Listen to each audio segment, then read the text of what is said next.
Hello, everybody, and welcome to episode 40 of The Corpse Party. Will they die today? Who Yeah. knows? Yes. Yeah. Did I plan to have a season 2 for this? Yes. Do you want to Everybody answer more? died. Would you like to answer more questions for me? Yeah. Okay, what is my favorite color? Blue. What did I actually fucking tell you this at some point? Of course you did. You're my wife!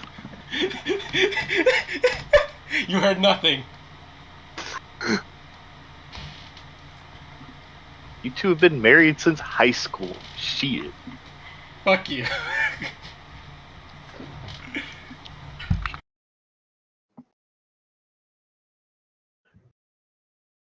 She just made a note. It's on the recording. I'll hear what he said. And so will Bio. Oh, As if he doesn't doesn't already hear know. that joke. Yeah. He hears that all the time. Yeah. Okay.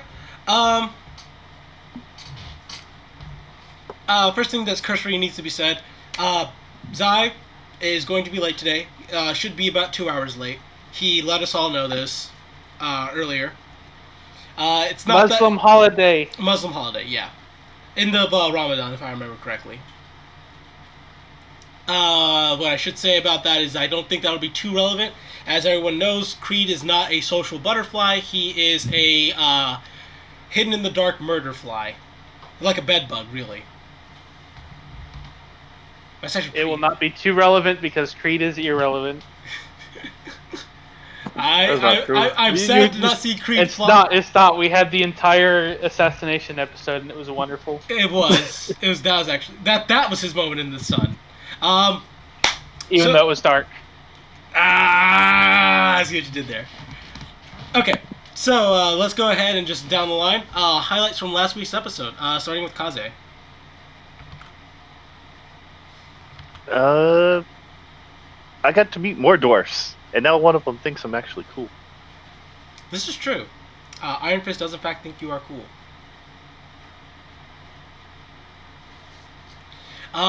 Yue. That would be Xanther actually being social, or finding his people with whom he could be social. Okay. Mages don't like to drink and arm wrestle. What the fuck? He's got a reasonable point there. Unless he finds a muscle wizard. I'm sure muscle wizards drink protein shakes and arm wrestle all the time. But at that point, you're not really a wizard. I cast protein shake. Now what you gonna do? Drink it. Duh. Come on, man. Alright, Robot, highlight from last session. Edrigan and Xanther in the kitchen with Cookie, and then shoving the guy out to Agave. My highlight was nobody wanting to go out with Tosley. I was like, this is the best. As if they all instinctively knew. I thought about it really hard. So did Edrigan, it seemed like. Yeah. It's like somebody needs to bring Tasley. Tasley needs to be here so that we don't die. You open the door and then you're just like, maybe not. It's like Wait, there was like audible. That means she's gonna. That means she has to go with me. Yes. There's like audible thinking noises as soon as you open the door. Yeah, I know. It's like I could hear the gears turning. Like, oh. No, it's the dial-up sounds that dee dee dee dee dee dee dee.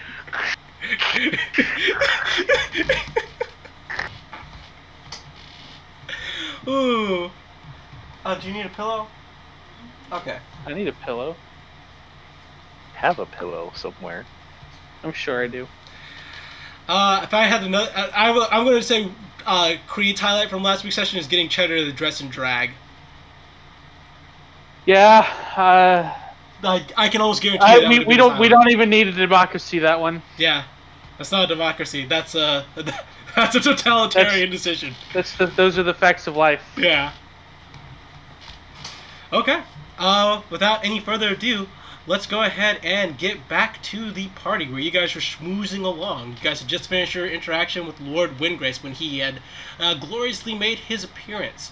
Edrigan and Trisnag have both had some words to him about stuff. That's the best way I'm going to put it. And we're just moving on to other people to socialize with. We will start with Xanther. Okay. Where are you going to socialize next? What you What do I doing? want to do? Shit, I don't even know. If that's the case, I'll skip over you for now. And I don't think he's talked to Windgrace yet. I don't think he has either. But if we'll go ahead and just move on to the next person, because he's probably not mentally prepared to talk to Windgrace if that's the case. Good point. I can't even remember what last actually occurred. Like the very last bit. Iron Fist mostly. Yeah, Iron Fist. A lot of Iron Like, Fist. Iron Fist, and then you and I talked to Farquaad at some point. Correct. Falco was another one of my highlights. I like this character. He's dead inside. I remember. Yes. You guys were getting him coffee. Yes, I was waiting for that. I was waiting my turn. Sorry, I thought we were all forgetting what happened. Okay. Oh, I remember what I was doing too. oh okay. Okay. Perfect. All right. Ewan. Okay, so I was getting him coffee, so. I'm going to the kitchen. All right. I assume both of you. That means both of you go into the kitchen. So yeah, we'll just do both of you guys see at the same time. All right, you guys go into the kitchen. From outside the kitchen door, you can hear scratching on the door. And every once in a while, you'll see Cookie go over there and just throw something at the door. Mostly empty pots and pans. I look at what's making the scratching. It's the guy wanting to get back in. You see Agave is sitting on top of him. Oh, okay. You look comfortable. Let me back in, please. We weren't talking to you. We were talking to Agave. Bah! He says he lays down even farther, pressing down farther on his back. He's just guy goes face down to the mud. Cookie. Yes. Yes. He says, holding a pot. I need coffee that's blacker than my soul. Cookie is just like seems to has like some audible confusion as you see him go over to like a countertop and open it. He pulls out 2 bags of coffee, looks at them. No, puts them back. Comes back with just like this deep, dark, pitch black bag of coffee. Yes, Is it bag of coffee? it's a bag of coffee. Yeah. Yeah, that looks like it'll do. Give me like a flagon, like big carafe. Cookie, Yes, look. correct. Cookie looked Carafe. at. Cookie looked at you. Yes. Yeah. We're trying to bring a man back from the dead. Cookie nods his head as he goes over to a French press and starts preparing it. A few. I shall find a plate. Yep. It doesn't take more than 2 minutes with Cookie's brute strength as he comes back with a carafe of this coffee that is pitch black and smells completely bitter and strong. Like, just smelling it, your eyes dilate. Yes. Yes. Yes. Yes. He pushes the carafe further towards you, goes back to Yeah, I cooking. got it. Yeah, I got it. Okay. Here you go, Agave. Toss his plate. What the fuck is it eating over me?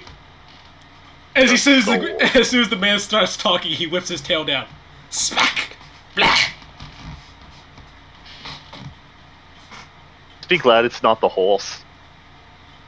Why would I be afraid of a horse? A horse is just a horse, of course. In for the gear. Teach the man better. Yes, he comes over as he's like, What the fuck is this nightmare thing? Starts Cookie, stomping can on I his ask for a legs. couple of apples in a basket outside? This man wants to make apples extinct. Cookie comes back with a bushel of apples. Oh, a bushel. As he's like, points at the horse. Yes? Yes. Yes.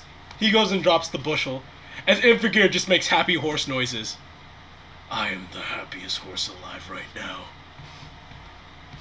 We can do carrots too if you like. What is a carrot? Most horses actually like them. I've We'll get you never one day had after. This conversation has gotten weird, and I'm leaving. Sorry, I'm talking into the air. I forgot. Okay. So you guys exit the kitchen, and you guys are returning back to Fakwa Yeah, with your carafe of coffee. yeah. He looked at you guys. He's like, I see you have returned with the coffee. We I was forgot gonna- to bring cups. I didn't think you'd mind.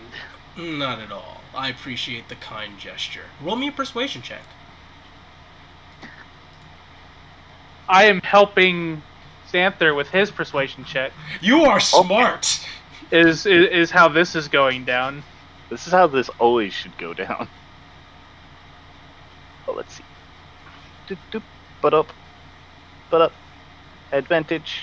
Go. That's a pass, actually. You see something akin to a smile creep across his face as he's like, I can see you two in a little bit of a better light thanks to this. Thanks. Do you hand him the carafe of coffee? Yes, we hand him the craft coffee. Okay. He takes a sip as he just kind of straightens up a bit. That feels much better. And one of the rings of bags under his eyes disappears. Damn, Cookie is a magical. As long as you put cooking utensils in his hand, yes. Alright, Robot, what you doing? What is Trisnag so- doing? Trisnag was going to check out Clock Tinker because he saw Edrigan talking to him, and he's curious as to why it was so lengthy. Okay, He's got to that's go fair. meet this guy clearly must be important, and he's got to go meet him too. You currently do see that Lord Windgrace is talking to him, and while Clock Tinker's face looks to be kind of indignant, Lord Windgrace looks somewhat upset at him. Gonna try and get close enough to overhear, but not interrupt. You cannot just show up to formal events like this dressed in your work clothes. I'm always in my work clothes. These are formal clothes. I am your formal... Stop. Just whenever you can, go and change out of those clothes into something formal. Please do it before Duress Soul gets here. I don't want him to murder you because you couldn't convince your brain that wearing formal clothes was in your best decision. Yes, whatever. Oh my god. Lord Windgrace leaves him. Yeah, that's right. I did win Grace. Trisnag will kind of walk a little closer. Hmm. Hello, I saw you talking to my teacher earlier, Edrigan. I'm Trisnag, his apprentice. I'm going around meeting people here. You're out of character. I think I did hear his name at one point, right? Or did I just... Clock Tinker, yes, because Yeah. you've received it. Received this name as what's it? Drip. Yeah, Drip. Thanks to Drip. Yeah. I think For Trisnag's those of you fine, who are but- watching the audio, yes, I did switch it because I could not look at a character sheet because I was going from a player perspective, and Roll20 changed something to where now you can't have one tab open as a player character and one tab open as a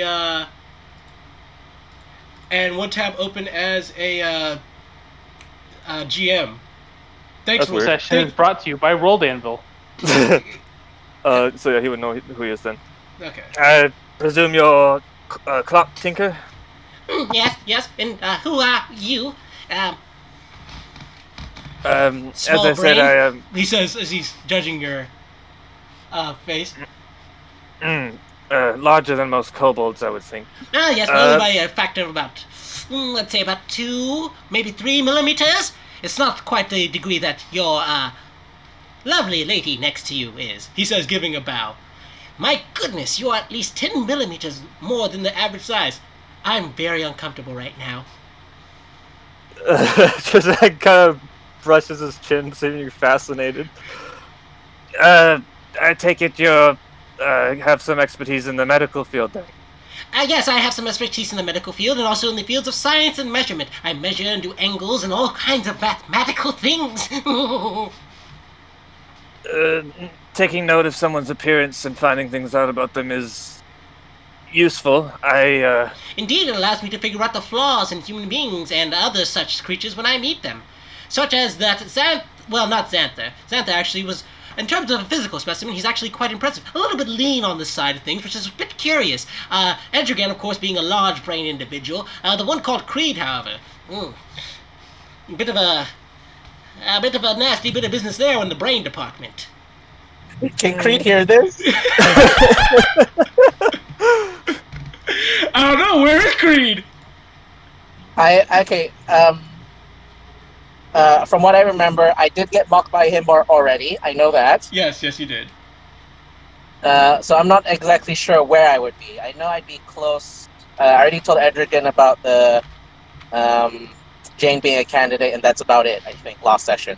Yes, that was where you left off because you had to leave for something as well last session. Because date. Yep. So I'll be in the area. Not sure. He's kind of Creed's kind of listless. He's like, maybe I should dance. Maybe I should eat. Not sure where I should be. That's fair. There is no music playing yet. The dancing, dancing has not happened yet. So just keep that in mind. Okay, so responding to this,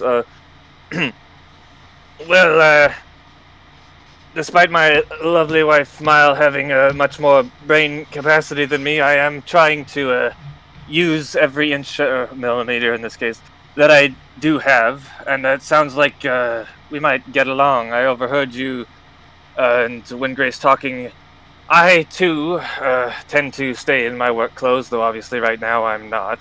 I'm curious, what is the large deal with this whole you have to dress formally for things? If this isn't formal clothes, I don't know what is. What is more formal than the clothes that you walk around in every single day and work in? I don't know. I do my best work in my cleric vestments, but of course, suit here.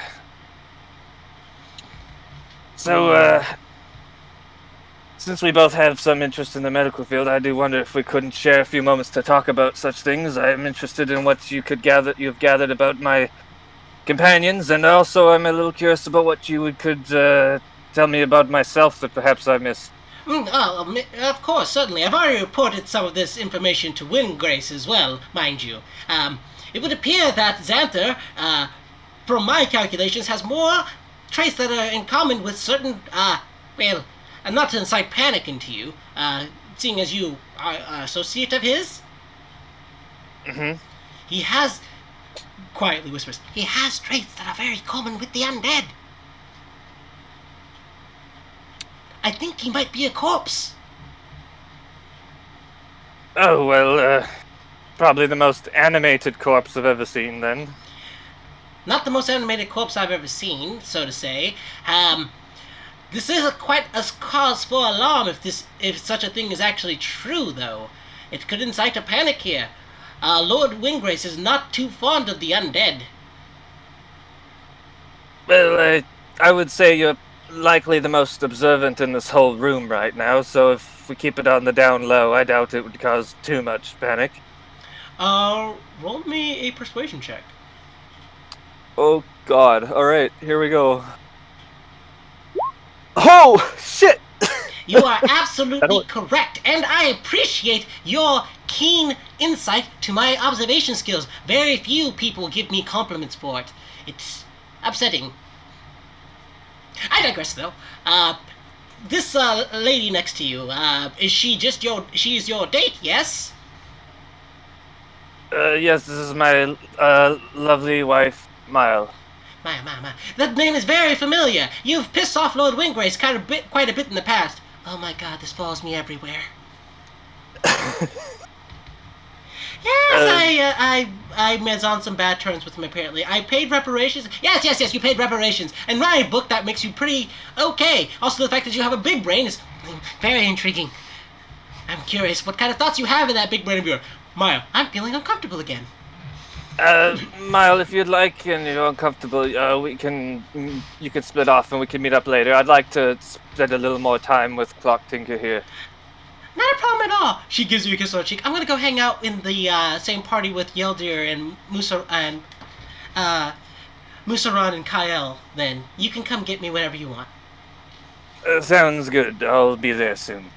All right, have fun. Thank you, I will. Put a telepathic message. He's fucking weird.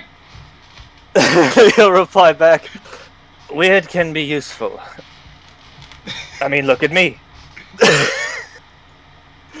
Kisses. She says telepathically. And makes her way over to that group over there. We'll continue your conversation with Clock Tinker for just a little while longer, and I'll switch over to somebody else. Alright, Okay. go on. So I was wondering, you've got some extensive knowledge about kobolds, then, given you can tell. Yes. I've had quite the opportunity to study both kobolds, orcs, tritons, as well as various monikers of illithids, as well as of course the as you would expect, dwarves, elves. I've even had the chance to inspect a dragon personally before. It's a bit of a spoiling thing there. If the rest was here, I probably wouldn't say that out loud. Well, he's not here quite yet. I'm curious. Of course, you've noticed I'm not from this region. I'm from the south. Though my tribe is gray-scaled, and I've always had pale whites. And As you were saying this, he's getting closer to you, flipping down like something akin to like little monocle spectacles with magnifying glasses and inspecting you. Yes. I keep talking. Well, I was just wondering. I've never really been. I never thought about it too much until it kept coming up here in Duskridge, and I'm wondering if you'd be able to tell if I'm just some albino or if there's something else going on. Oh no, there. you're absolutely not an albino. I can tell that just by looking. There's a certain you actually have pigmentation in your scale that makes it white. It's not a lack of pigmentation. Do you mind if He actually just pulls off a scale from you. Oh, for see- examination purposes, Yes, suppose. exactly. Just for examination purposes. You see, if you look at the pigmentation of your scale here, you actually have colorations for you actually have little chloroforms in here that give you your pigmentation. When you actually are dealing with an albino, you don't get this. Sometimes when you actually look at an albino, as He lifts up your chin without really asking. you can actually see when you get to their when you actually get to the underbelly here, you actually can see their organs pretty well. You see, I don't see your organs by any means, which indicates you're also not an albino. Also, when I go to the retinas, He says, going to your eye this time. Trizek allows it. He's actually somewhat fascinated himself. when we go to your eye, when I examine the eye color, your eye color actually indicates that you have pigment in here as well. If you had a lack of pigment, you'd actually have more of a reddish or pinkish colored eye because I'd be able to see through it. Oh, So you're not an albino. curious. Well, that's curious. What am I? Do you have any idea then? You're probably something akin to what the one they call Dragon your wife are. I'm not exactly sure the exact causation of it, but every once in a while you get these unique kobolds who have darker colorations to the scale, something akin to more draconic things. I'm sure if I were to perform some sort of autopsy on you, I'd be able to get more details. He says you see him pull out a scalpel. Oh, sorry. Put that back away. Perhaps later. For now, I'm quite alive. But this has been quite informative. Indeed. It- What was your name again? Trisnak. Trisnag, yes. You see him pull out a journal, and then just like lightning speed. Yes. All this information now. It's very good. Okay. Trisnak, it was nice to meet you. I need to go change these clothes because Lord Windgrace has asked me to change out of them into something formal. I feel your pain. We will suffer these formal clothes together.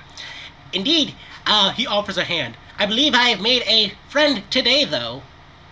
Oh, yes, and he will shake the hand. It was a pleasure meeting you, Clocktinger. Indeed.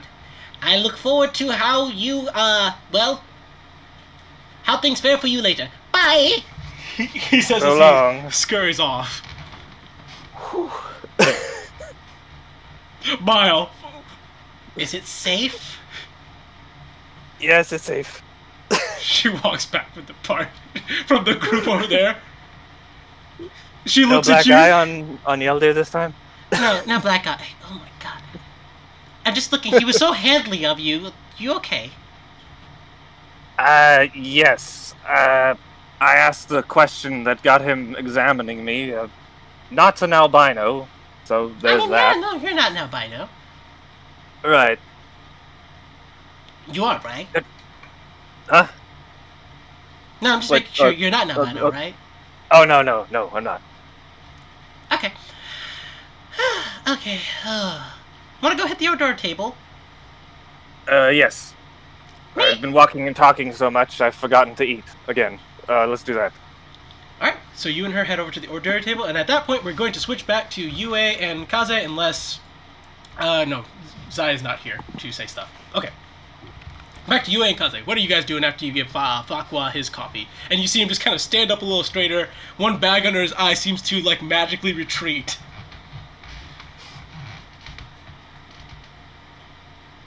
What else is there to talk to around here? For you, there's Lord Windgrace, because you haven't talked to him yet. I thought I did, and that's the reason why he's bitching about the formal clothes. Oh no, he's... The clock tinker. No, you're the one who hasn't talked to him yet. Yeah, you haven't talked to him yet. Oh wait, I think you did talk to him with... Yeah, that's why he's Yeah. coming up to the clock tinker about his clothes. Oh yeah. Yeah, you are correct. I am a dummy. Sorry. Who do you want to schmooze with? Keep in mind, so far you guys have only really introduced yourself to people. You've not really schmoozed and, really gotten to know somebody or, like, personally increase their opinion of you. Trisnag just did that, essentially, with the Clock Tinker. And technically you guys did just kind of do that with Fakwa.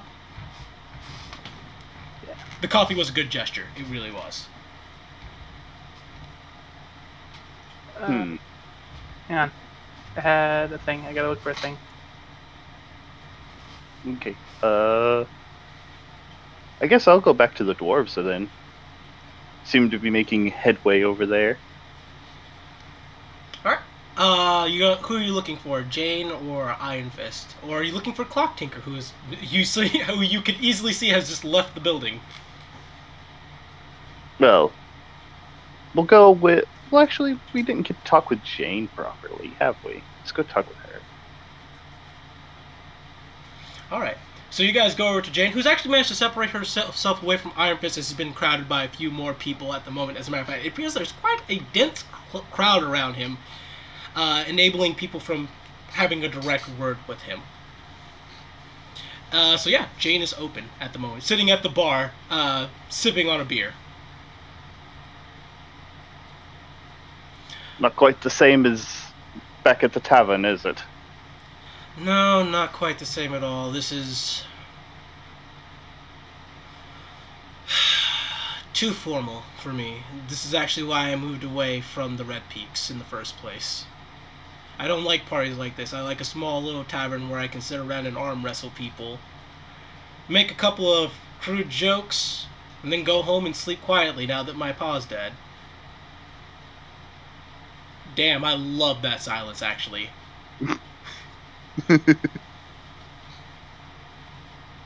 So what's up? Oh, not much. Just running out of people to introduce myself to, so thought I might as well come over, see how you're doing. Also find out what in the world is all this shenanigans about you being famous or powerful or... Come on, tell me a story. Technically, I'm the daughter of one of the dwarven lords, so I have a bit of a reputation to uphold in terms of that.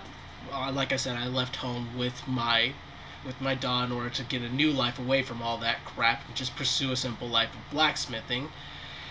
Unfortunately, the way dwarves work is I got followed anyway. And my simple life is threatening to be interrupted by being thrust into politics. Well, you could always tell them that you already have a position. I tried with both Iron Fist and Windgrace. At least Clock Tinker agreed that, in his words, your brain is not... I can't do his accent, I'm sorry. Your brain isn't big enough for a leadership position, so I could see why you want to turn it down. Little bastard. We should find a bucket of water to dunk his head in. Seriously. I appreciate you coming over here. At least you're not trying to just schmooze me up like all these other fucking nobles. Well, you did do services for me, so How is that armor holding up, by the way? very nicely, actually. Should I ready myself whenever I I have get a the... small complaint about the decoration. Oh, Lion I called can that make some my adjustments for that after as a matter of fact, if you're not busy tonight, you can bring it to me after the party, and I'll just tell them I'm not I'm not feeling well, and go home and work on it. That would be nice. More skulls, less lions. That's fair. I should ask, did you guys have any other projects for me? Well, I do believe Edrigan wanted to talk to you about a proper position. Oh? Is this what he was talking about earlier? This what he was talking about earlier with me being your guys' personal blacksmith? Pretty much. We seem to need quite a bit of constant metalwork needed, so... I'm not opposed to the idea, but I do like to make myself useful to a wide variety of people, so I would hope that if I was able, even if I did take this position, I'd still be able to help the common folk. I should think that you would. Roll Very me... easy. Just have you move shop to the chateau rather than give up entirely. Roll me a persuasion check. Oh, wait, that's right. Other window. Because that makes it easy. Persuasion. Hey, persuasion, damn it. Thank you. Aww. She nods her head. She's like, it's something worth thinking about. So, I appreciate the offer all the same. It's a gesture made in kindness instead of a gesture made to just force me to do what's convenient. Well, no problem. And I'll bring that armor by later. Of course. In the meantime, she finishes off her beer. I need to go back into... points towards Iron Fist area where he's laughing boisterously. To that. Tell you what, I'll come with you. Distract him. That's fair. He does seem to like your stories. I got a few more for him. I'm sure he will love to hear them. She says as you guys walk over there. Etrigan, what you doing? I haven't talked to Yelner yet. Alrighty. So you approach Yelder, and as you're approaching him, someone joins you by your side. I look and see what this person is. It is the person who you brought as your date. Oh. Yeah, it's Mirai. She's like, Well, you've been busy. I've just been going around getting everyone's opinions and seeing how they feel, and also trying to get an answer to a question I had. Come to think of it, I never asked you if you knew about it. If you don't mind me distracting you for like a couple of minutes. And what would that be? I was distantly related to someone who owned the alchemy factory here in the city. There wasn't any real heir to the factory once he passed away, and I received a letter, partially the reason why I'm here, to come and formally accept it. And then when I get here in the city, I'm told that he's already named a successor. Oh, fuck. So I'm just trying to figure out who the successor is.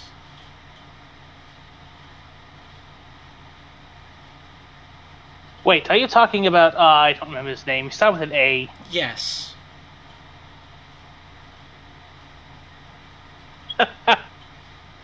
That's not Sweat!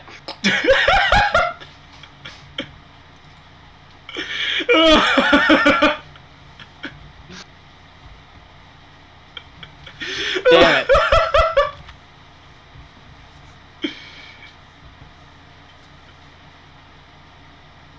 Do you know something about this? She says, raising an eyebrow.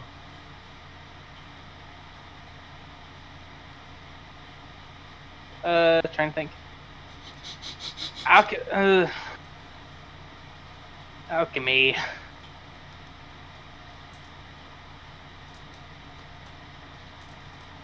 If there was, I don't know anything about an L, who's taking over what, or what the hell is going on. This whole city's been to shit for the last 3 days.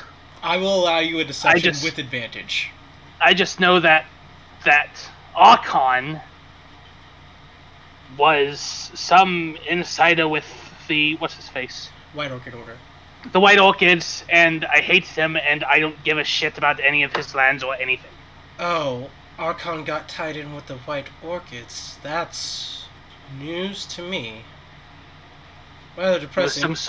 He was some sort of informant, reporting on what LeFou was doing while also being part of his inner circle of nobles. It was annoying. I'm sure it But he's was. dead now. For the best. I, as you can imagine, do not get along with the White Orchids. Well, Fakwa being an exception to that rule. Seems like a charming fellow. When he's awake. Which is most hours of the day, actually. I feel quite bad for him. We gave him coffee. Was that a bad idea? That would make him awake more. If anything, you probably put him in a good mood by getting coffee, which is probably for the best. So far at this party, what I've been discovering by talking to people is that you've only made a good impression on Iron Fist, and Clock Tinker. I don't know what the deal with Windgrace was. He knows who I am. That was the whole point of this damn mask. Kind of just takes it and throws it. She gives you a pat on the back. It's just fine. Lord Windgrace is simply not an easy person to deceive. He's been around for a long time and he keeps rather to himself. Honestly, the fact that he's Lord of the Dwarves, despite being a tabaxi, is one of those things that perplexes me, and I'm sure there's a story behind it that I would love to hear one day. You're probably not going to get it from him. I don't think so either. Maybe from Iron Fist if I get him drunk enough. However, I am on good terms with Yeldir Musaran and Kael. So, Well, those are the ones I haven't met yet. Indeed, so I'm just going to stand by your side and make you look good.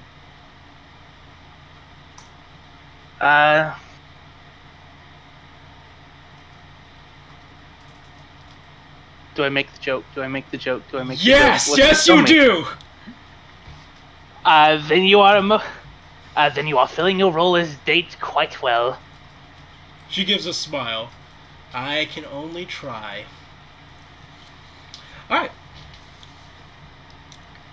You guys head over. You guys completely head over the rest of the way to Yeldir and the rest of them. As Yeldir sees you, seems to be in thought for a moment. He's like, snaps his fingers. Edrigan. Yelnir. You are the one called Triznag's master.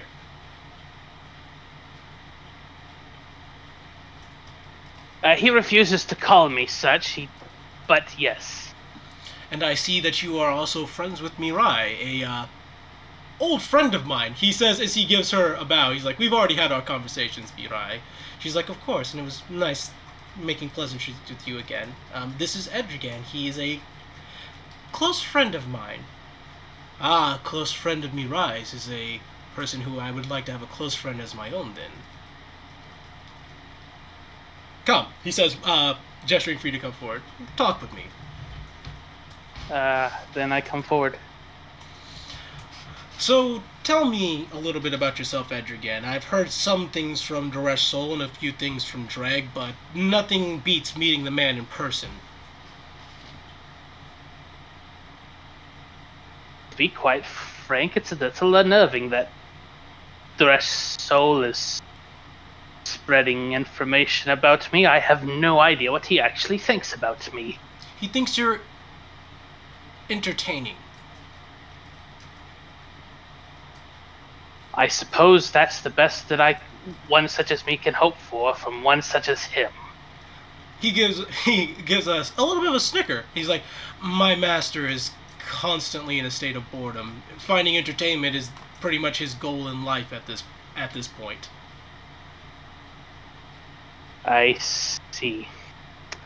I generally take the default human position of simply being terrified of the big scary red dragon who raises towns. I believe that is a rather fair state to be in. My master would be probably the only dragon that I am actually afraid of.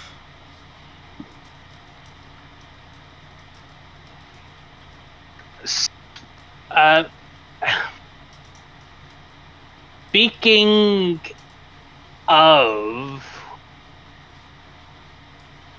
what was the deal with taking Mile when Daresh Soul was right there overseeing the whole thing? It looked like you were committing suicide. Oh wait, you were entertaining him. Correct. I get it. Correct. It would make for something more entertaining, as well as just... I literally just put two and two together while saying it out. Sometimes that's what you need to do. Indeed, it does help from time to time. I'm curious, he did say that you are a wizard of some kind, but he didn't specify what your school is. What school of magic do you apply for?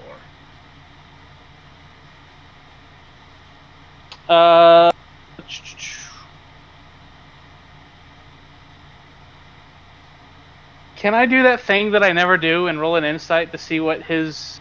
You may roll an insight.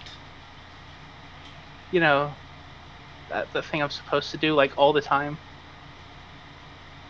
It's gonna be a 2 anyways. Oh, no, that's good. There's some genuine curiosity there, but, you do get the feeling that this information is important to him.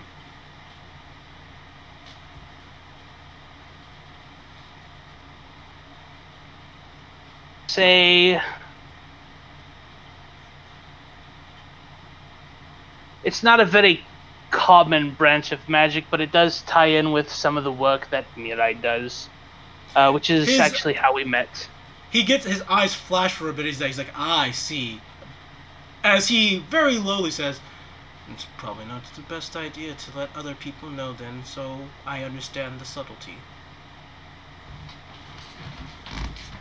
But when pressed, I generally either go for abjuration or generalist. I tend to keep I see. A broad list in my spellbook, as it were. Curious question. You say that you knew Lord Windgrace. What is your current relation with him? Are you one of his allies? I'm not sure. I am not opposed to him. He leads the dwarfs, and I have nothing against the dwarfs and wish to work with them. But Windgrace himself is rather perplexing. He can be that way. He's a very powerful wizard himself, and one of whom that shows some moniker of respect to Daresh Soul. So on those regards, I don't have any qualms with him. However, I guess the only real truth that I can pass along is I've come from his school and I do not actively oppose him. However, I have no idea what he thinks of me. is probably not that great. Given what you and Mirai do, he says, putting this in context, he may not have favorable opinions of you if he knows. And since he doesn't care much for deception, and most of my life me being alive relies on me being deceitful, he probably doesn't like me. But I do not specifically oppose him. That may end up saving your life. Of course. I'm not saying he's going to I'm not saying he's going to kill you by any means. Musaran, but I'm very much aware that there are people here who wish to, and I know that there has something to do with some sort of crimes that are levied against me later. Musaran, who had been quiet up to this point, this is the green scaled one, says, he probably would kill you. Just, I'm sorry, Musaran. He says, offering a clawed hand. Charmed, I'm sure. Oh, very much so. He takes it. I actually primarily work in Bergworth. I'm technically a noble there. I don't look like this when I'm there. Obviously. Be a bad idea. It would alarm too many people. That's okay, I'm only technically a noble here. And barely at that. Interesting that. I thought the Resol had forced that title of Lord on you already. Yes, that is in fact the source of the technicality. And I put technicality with a giant capital T written into the sky with great quotation marks. I see. So you're talking, I know that you're talking to Yeldir here, but just a curious question. I'm not going to ask anything about Windgrace. Me and Windgrace are not exactly on good terms ourselves. That's why I spread a web of lies about him. However, how do you feel about Lord Urza? I have a strong inclination, but I just like to hear it from what's the colloquial term for it, Yeldir? I don't know colloquials. I know war. Horse's mouth? Yes, directly from the horse's mouth. This may actually be a surprise to you. But I hated his son, LeFou, as I think anybody who's ever been in the same room as I him. have in fact met LeFou, and am very grateful that you removed the eyesore that was the spawn of Lord Urza's loins from everybody's view. However, and even though there is another child of his that I'm not particularly fond of, there are children of his that I would like to consider allies, and Urza himself, I would actually rather not be an enemy of. That makes a lot of sense, actually. Lord Urza is actually High Lord Urza. I should probably quantify and not insult him too much. Is a very powerful artificer who has many powerful things under his employ on top of the White Orchid Order. You see his face kind of grimace when he says that word, almost like he's saying a curse.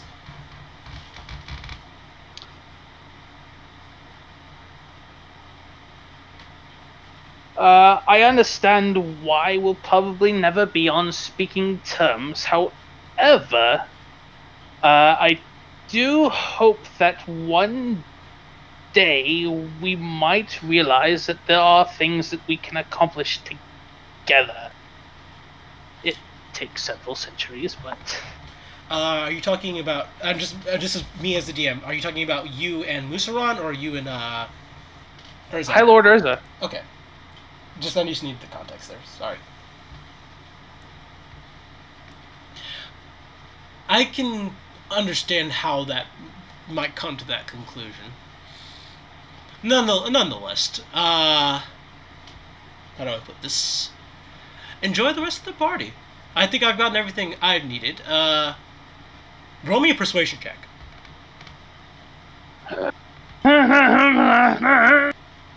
gonna roll this with my 0 because I'm terrible at everything, and I'm gonna roll this. And it's gonna be shit.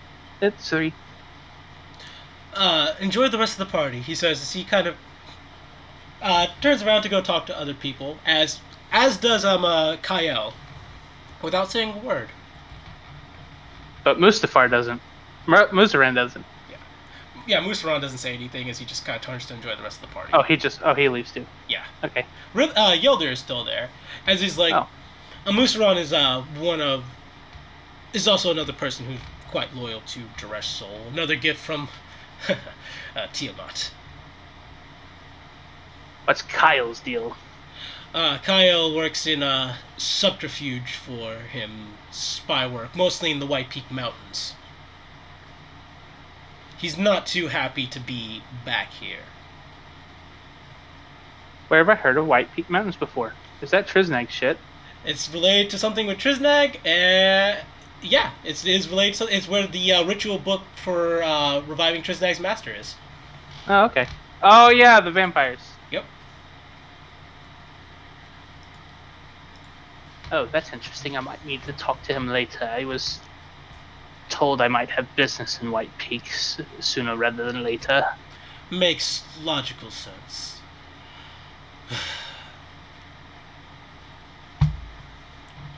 I'm surprised that you would actually want to work with... Actually, I should ask you, which of Lord Urza's children are you on good terms and bad terms with? This is very important to me, actually. You can feel free to not answer the question if you don't want to, but I'm just curious. The one who I am on good terms with is Hada. That would make a lot of sense. I've not I seen understand her in that she quite was- some long time, actually. Except for at the wedding. You would do well to know that I had a hand in making sure that she is around. I'm sure she is very grateful for that, and of the people that you can have as an ally, Hada is definitely a big one. That's the sort of joke that Creed would make. Ugh. I apologize. I believe that she has since returned the favor, and I'm actually surprised that I haven't seen her yet. But I hope that she continues to do well. Speaking of which, as you are just finishing up that conversation with Yeldir,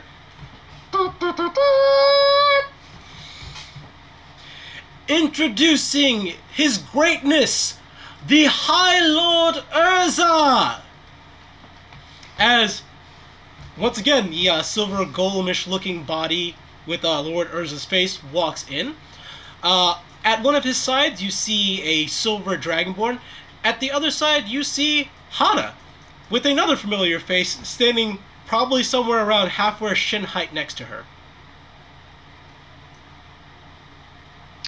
Short. Does that mean it's Talcom?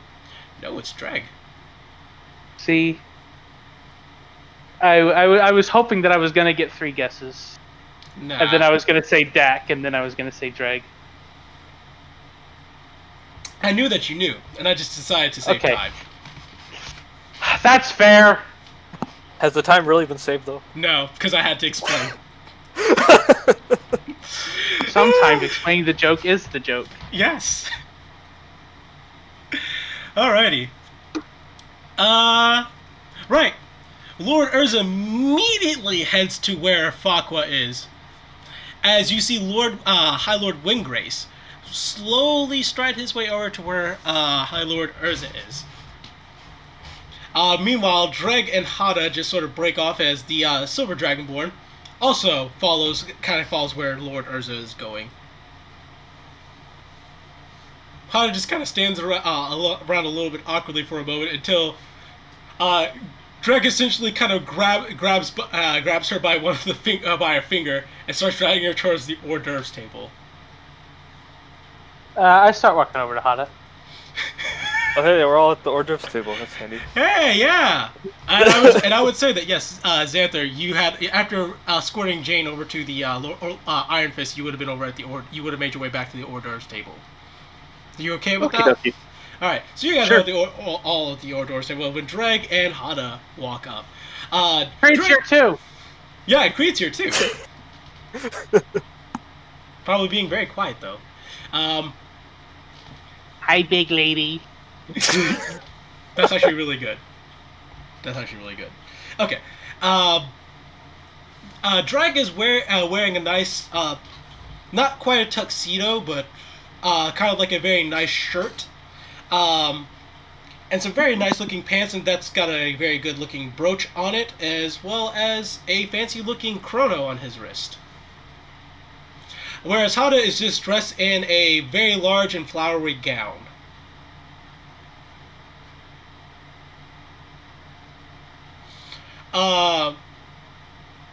So Adrian, you've walked over with Mirai, Xanther, you've walked over with Talran, and Trisnag, you're there with Mile, and Creed, you're there with Helena. Took a minute.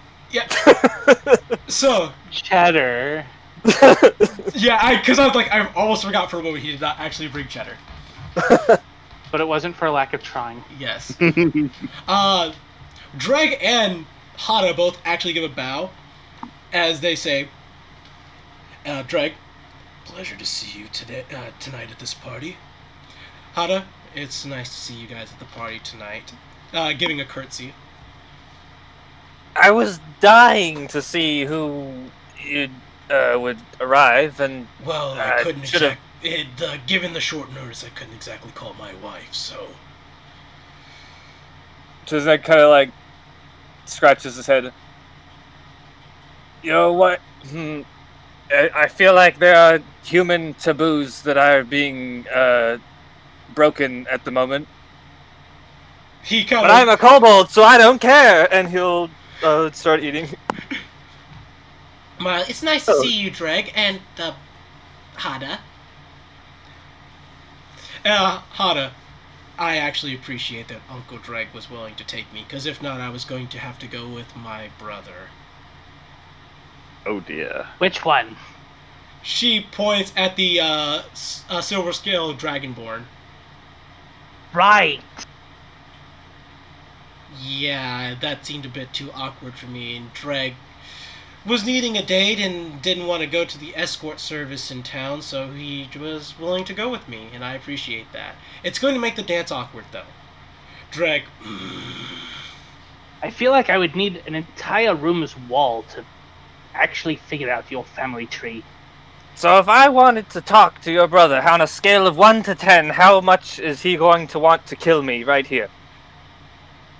The last time I saw my younger brother was when he was 2. So was he a violent 2-year-old, or... I believe the Yeah, age I will point out conversion that is about 2 months. I will Triznek. point out that he's a half dragon and not a dragonborn, so Is there a difference? probably. one has a tail. Good point. And yes, he is a half dragon, and yeah, he was also he was a little violent.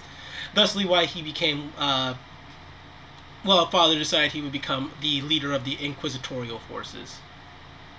Well, either way, I think I'll wait until he's more than a few feet from Urza before I try that. That conversation didn't go very well last time. Yes, my father hates you quite vehemently. Dreg puts a hand on your shoulder, and I love you more for it. Well, everything worked out then, didn't it? He gives a nod. So, how's been socializing at the party going for you guys? Not too bad, I should imagine. Talran chiming in. Lord Xanther here has been making a very good impression on most people, especially a good impression on Iron Fist. Iron Fist isn't too hard to impress. Tell him a good story. Say something boastful and impressive, drink with him, he loves you. I mean, I managed to do it. True. It's not hot at all. I think Clock Tinker likes me the most. You can have him. Talran nods. as Hana knows If he likes you, it's probably only as a specimen than a person. Sure, that kind of shrugs. Hana, I would verify that Edrigan is 100% correct. It is something that makes me very uncomfortable about him.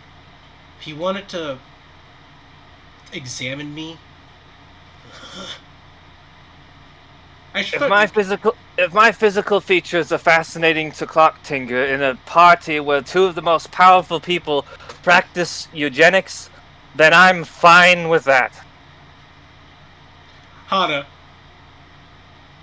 Silence at that one. Dreg. You know, if Clock Tinker called you dumb, I'm pretty sure I would say that he was wrong on that one. Well, everyone's got to be wrong sometimes. That's true. Very true. Doesn't he go more by brain case size rather than anything else? Correct. Clock Tinker does not judge people based on their physical capabilities, their charismatic capabilities. He goes based on how smart he thinks you are. The smarter you are, the better he thinks you are in his eyes. Well, size isn't everything. You'd need to do a proper dissection to see how complicated the surface of the brain is, anyway. Mile actually hugs you. I love him. He's so smart. He'll It's hug a her back. pleasing feature. Right. Well, at some point I should probably let you guys know. I have a positive opinion of you guys here. I'm not going to go and cause any trouble here and out of here. He says, giving her a smack as high as he can, pretty much on the back of the calf. Seems pretty fun to you guys too. We understand that there's some shit you guys are getting into, so I'll make sure to stand up where I can. You wouldn't happen to know the specifics of that shit. Everybody seems to be rather mum on it. Dreg, very quietly. First off, he gives you a finger to come down to his level. Edrigan does sigh before taking a knee. Alrighty. Mostly because this is one of the rare circumstances in which Dreg will actually be forthcoming, hopefully. Yes. The High Lords are really... The other High Lords, by which I mean Windgrace and Urza, are very much displeased with what you've done. Duress Soul intervened because he was pleased with what you did, and officially gave you a lordship title in order for you not to be directly executed for killing Lord LeFou.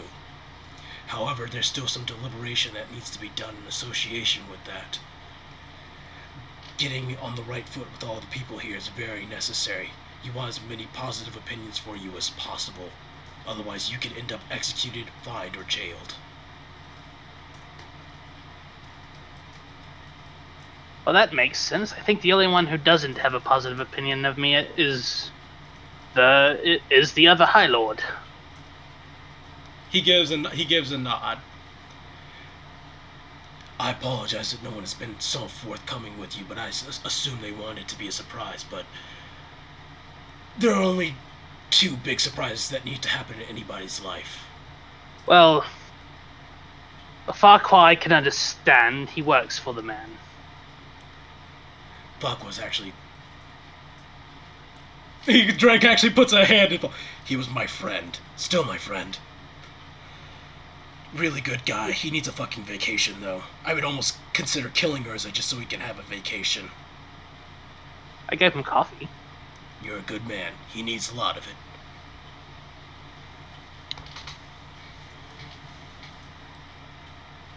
Wait, what kind of coffee did you give him? My specific words to Cookie was to give him coffee blacker than my soul. Dreg immediately runs to the kitchen. Goodbye, Dreg. Hana, how are you doing? You look swell. See her face got her. I don't like dresses.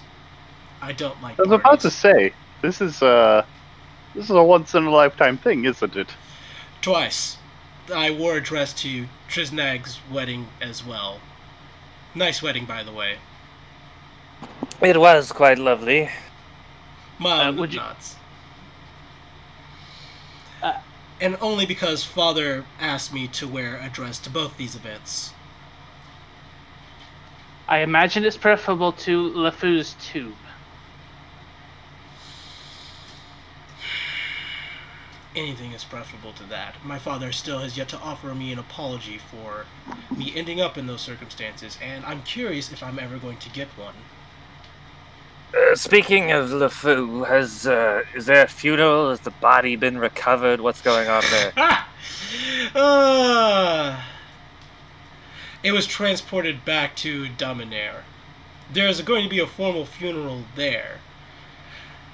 But I regret to inform you, we have not, and that even includes me, have not been invited to the funeral.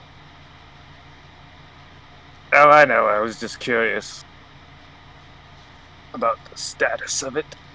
And you'll eat a little more? Something about my father being upset that the corpse had an extra stab wound in it. It's probably Dak. Xanther stabbed the corpse. Oh yeah, I forgot. That being said, my brother, well, that brother was a bastard, so I'm not exactly unhappy. I'm not exactly unhappy to have him pass. I liked him when he was younger. I tried to be a good big sister to him and guide him on the right path. But there's just some people who you can't fucking help. Oh, sorry. I would language. like it to be put on the record that we did everything that we could to work with him up until the point he tried to sacrifice me to his devil. Dreg has told me that he has made such things known to the other High Lords. When I pressed him to try and ask about, how do I put this? When I asked him directly how they take it, he didn't give me a response. Well, I didn't lay a finger on him, and you can zone of truth me for that. Because I did not. A devil which I've worked very hard to make sure it does not have a footprint in this town, by the way, and I don't feel properly thanked for it. At this point, Dreg returns. Oh, holy shit. You gave him the good shit. Yes! I am curious, what kind of power you hold over Cookie to make him like you so much? Saved his life. You'll notice there's a theme here. Hada likes me, saved her life. Cookie likes me, saved his life. From the food, but in both cases as well. At this point, you might just become a restoration wizard. Ha ha Ha ha ha. ha ha ha.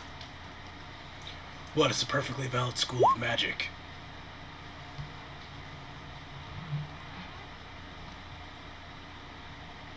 Don't think I know that one.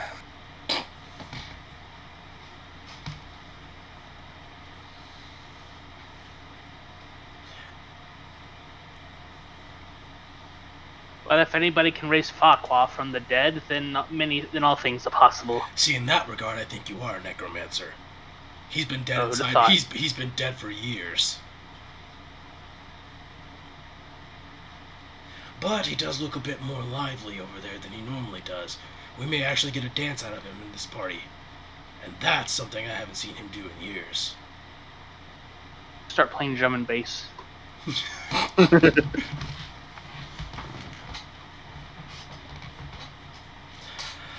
Alrighty. Eventually, you watch the kind of crowd that is Lord Urza's group disperse, but you see Lord Windgrace kind of leave him with a smile on his face, even. So when you say disperse, are they still in a group together and they've moved on, or Still in a how's group it? together, but they kind of moved on and a little bit away from me, and a little bit away from each other. I would say, roll me an insight when you see Lord Windgrace walk away. He has a smile on his face, but do roll me insight. I'm Okay. probably dead, I'm probably dead, I'm probably dead, I'm probably dead, I'm probably dead. Damn. Also one from Xanther as well.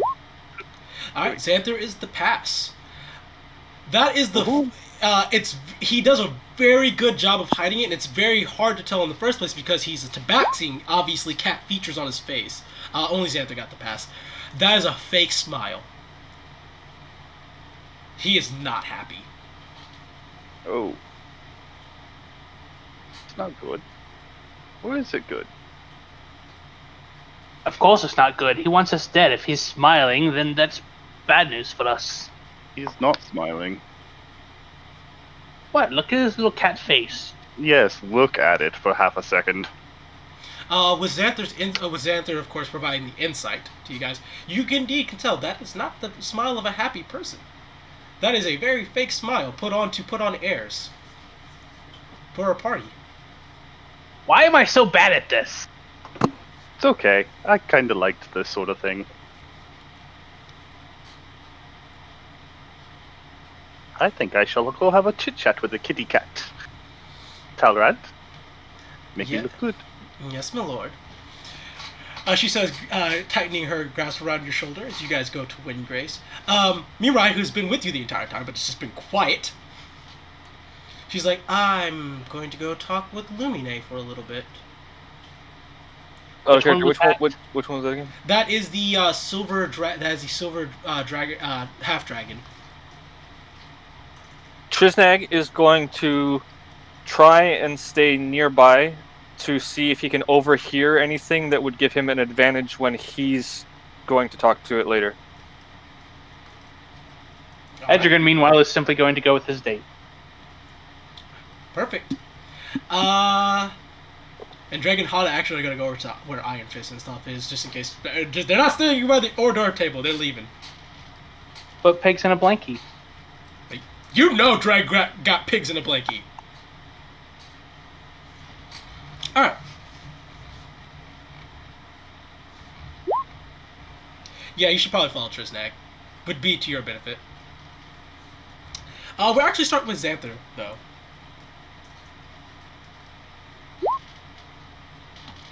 Alright, Xanther, you approach Lord Windgrace as he is not joining the Dwarven party again, but is actually approaching another group of nobles. Actually, my mistake. That should not be another group of nobles. That should be he's approaching Pazuzu and Father Reedfellow. My bad. Oh, sweet. Make this easier for you, actually. Forgot they were here. Yes. And there's still a few more guests that haven't arrived yet.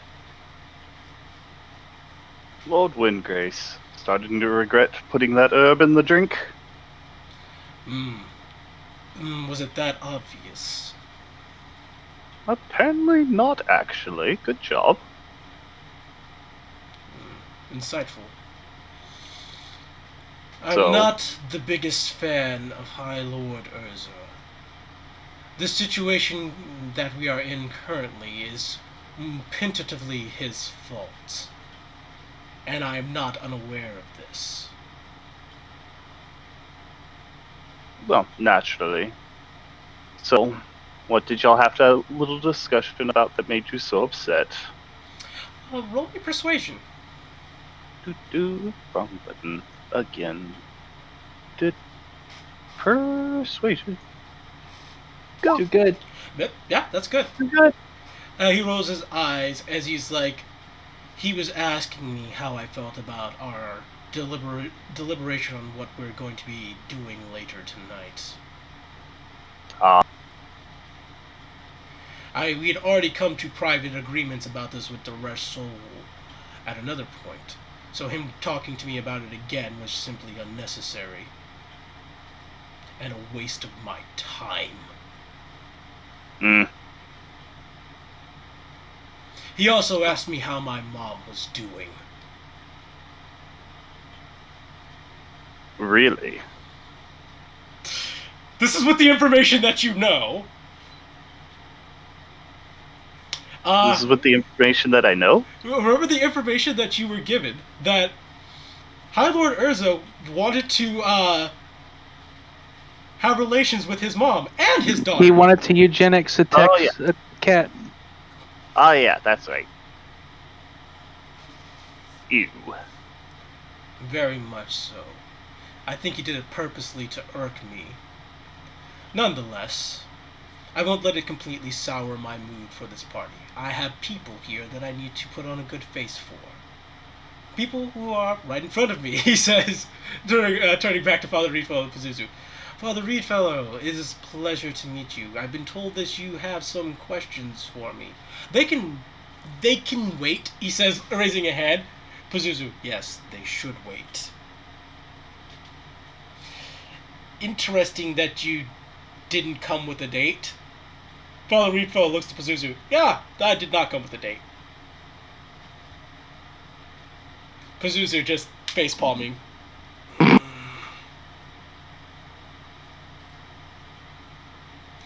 Oh. When you see Windgrace, look at him for a moment. Roll me an insight on Windgrace. Do do do do do do. Side on. Ooh. Well, you notice as Reedfellow says the line that yes, I didn't come with a date, he looks upset with this. It's very slight and only for a second, but he's like, I was just lied to. I don't like that.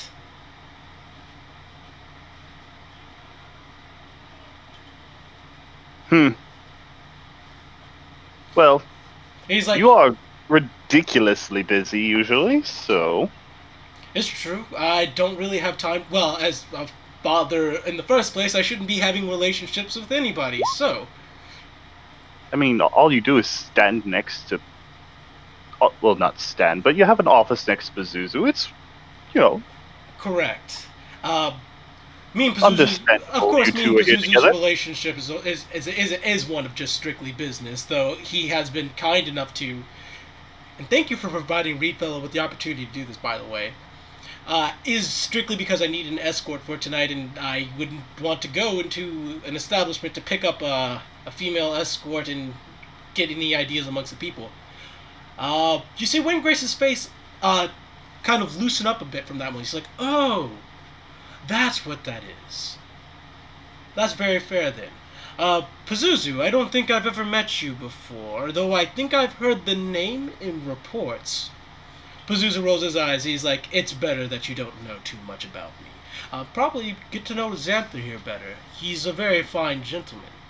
And I believe you didn't get the chance to have really good introductions with him the first time you met him. I think I learned everything I need to know about him the first time we talked. But I am seeing that he's not everything that I've been told by Clock Tinker. Oh, you mean the one who can only judge people off of their physical measurements?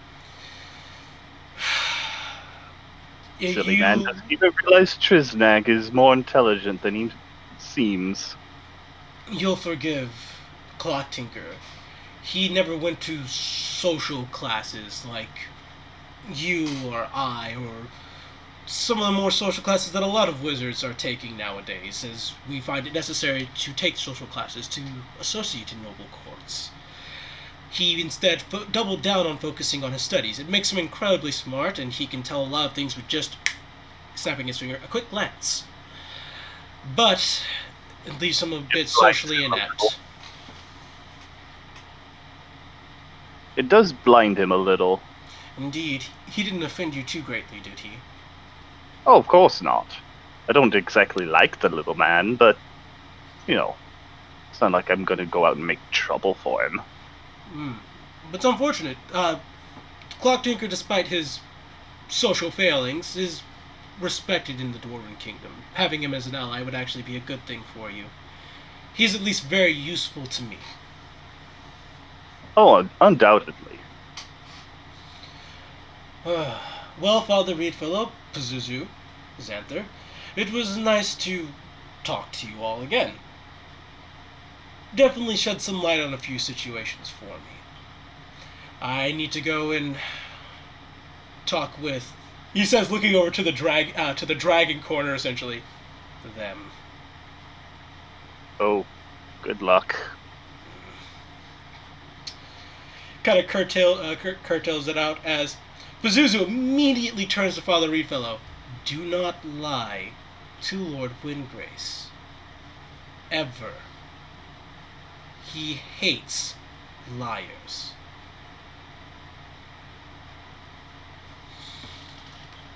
Well, Father Refill, oh, I almost fucked up bad, didn't I? You should thank Xanther when you have the chance. I'm upset with you now, though. Click of Heels walks away.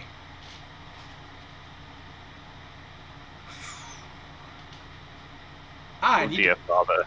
Indeed. Pazuzu gave me a breakdown of how to associate with people before we came in here, and I may have just made him mad because I didn't listen to his advice. Or I forgot, more importantly, I forgot something actually that was on his list. I had to go and apologize to him, so if you'll excuse me. Xanther, feel free to socialize with other people. I need to go calm down a devil. Luck with that. He's off. Meanwhile, over at the Urza table, so to say, you guys head over to where Lumine is. Let me just check the recording to see how far we come along. Okay, good shit. I'm just trying to judge before we call for first break. You see Silver Dragonborn, who's kind of stepped away from the rest of the group, just kind of lightly associating with people. And the moment he sees both Edrigan and Mirai, you guys can roll me an insight. That is, Trisnag, Creed, and Edrigan can all roll me insights. Okay. Where is my roll coming out? That's a good insight. Oh, did it go through? Yeah. Okay, yeah. Yours is 15 minus 21. Okay, Creed, weird. I didn't hear them. And Creed is not here. That's unfortunate. For me, both of them they all came through at once for me. That was weird. Roll 20, I guess. Yeah, roll 20. Hey, at least you guys aren't rolling like garbage. Think of it like that. I mean, I have a 3. I await my rolling for garbage when it really matters. Yeah. It'll be double nat 1 on persuasion again. Just you wait. Okay. Persuasion 2. I garbage roll. I had a few small ones at the beginning of all this. It'll be okay. Okay. So, Edrigan, as you and Mirai are approaching him, you see his eyes kind of narrow for just a bit. Almost, I wouldn't say in like pious rage, so to say, but kind of like, I know these people, and I'm up to their bullshit. Before putting on a big smile on his face. Necromancers are coming. Yep. Mirai! And Edrigan! So nice to see you. I'm sure. Absolutely sure. First time meeting you. My name is Lumine. I am a lord. Just call me Lord Lumine. And you may, of course, call me Lord Edrigan. Indeed, you have been given that title by the Resh Soul.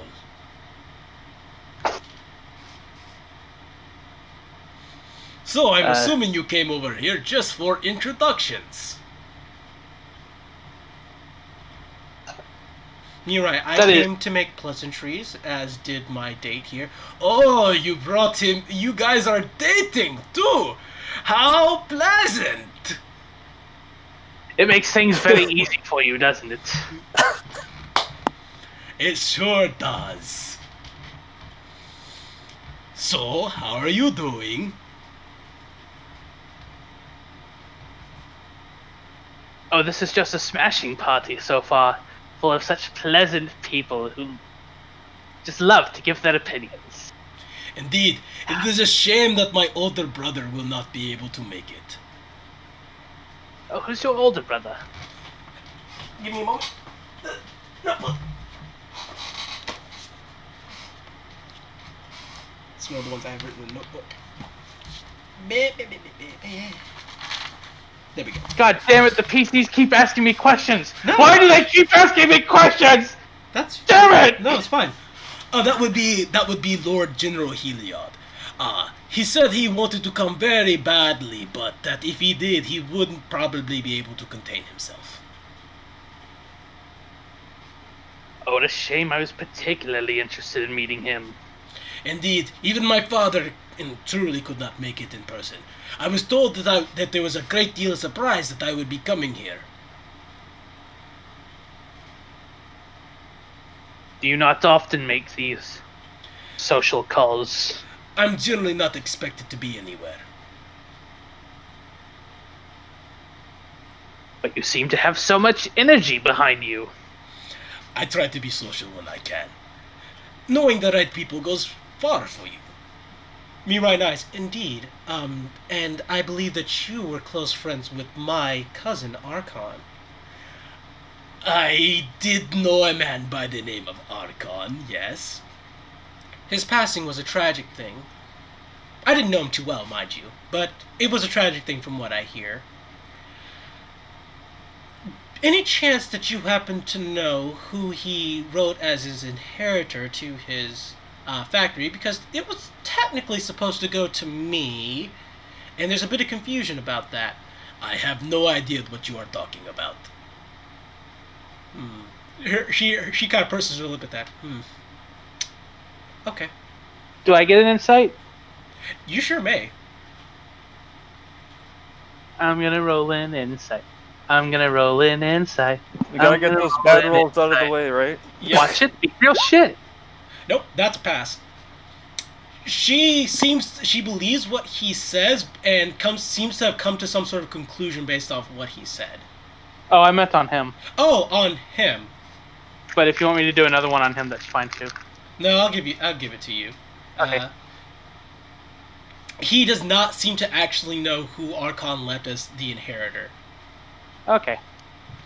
which is probably for the best I mean, because it's- we all know who actually faked those documents. I mean, I wouldn't expect him to know. I don't expect him to give any sort of shit about Duskridge. Oh, that's very interesting. I thought that the White Orchid Order had a very strong interest in Duskridge. Do they? Duskridge is kind of outside of the reign of judgment. There happens to be a big Then why was that big scary paladin here threatening LeFou? Oh, that was just a young person kind of getting his feet wet. He was just supposed to be a messenger. He kind of stepped out of line. He died for it. It's a really unfortunate thing.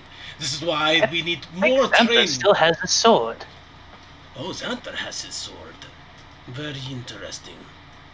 Well, we were there when we watched LeFou disintegrate him. Oh, that's what LeFou did.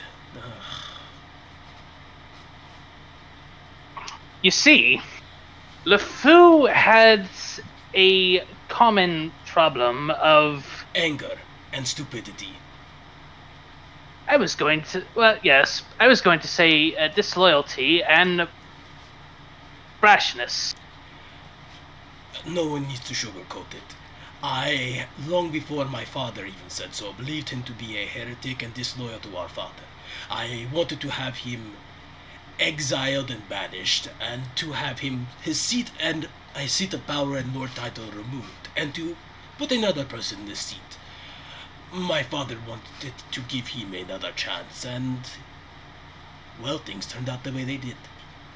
My father does not take very kindly to me saying the words, "I told you so," though. As someone who has a general, we see eye to eye about LeFou. Why was he given so many chances? Because he was the son of a woman that my father, quote unquote, actually loved. All of us other children understand that we are merely products of convenience.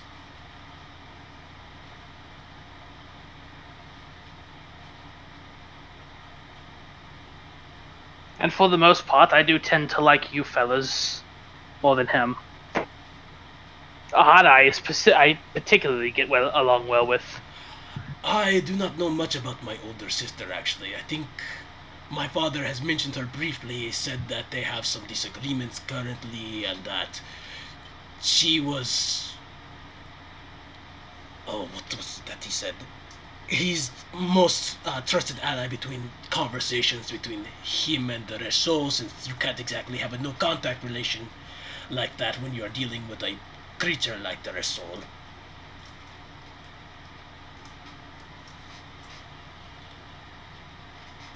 Yes.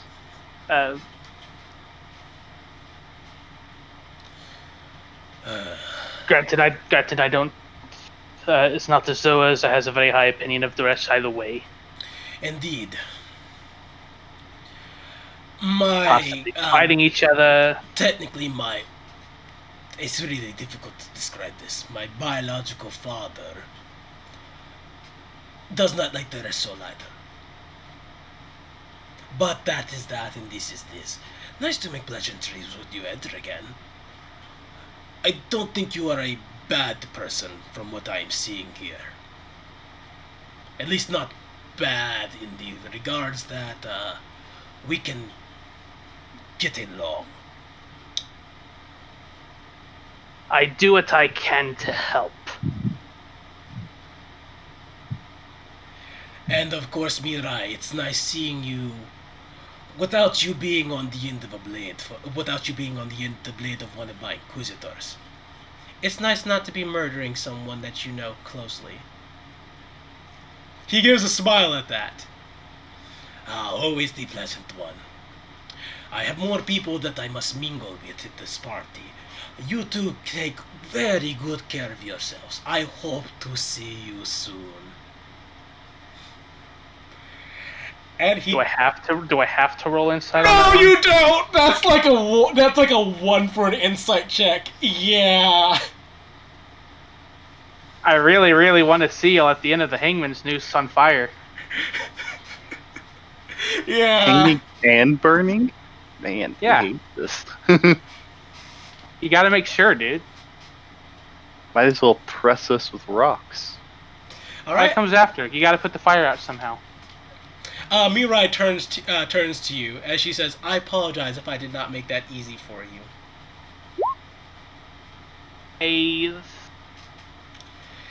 But it's The reason I'm here is it would have been harder on us both if he had to do that twice.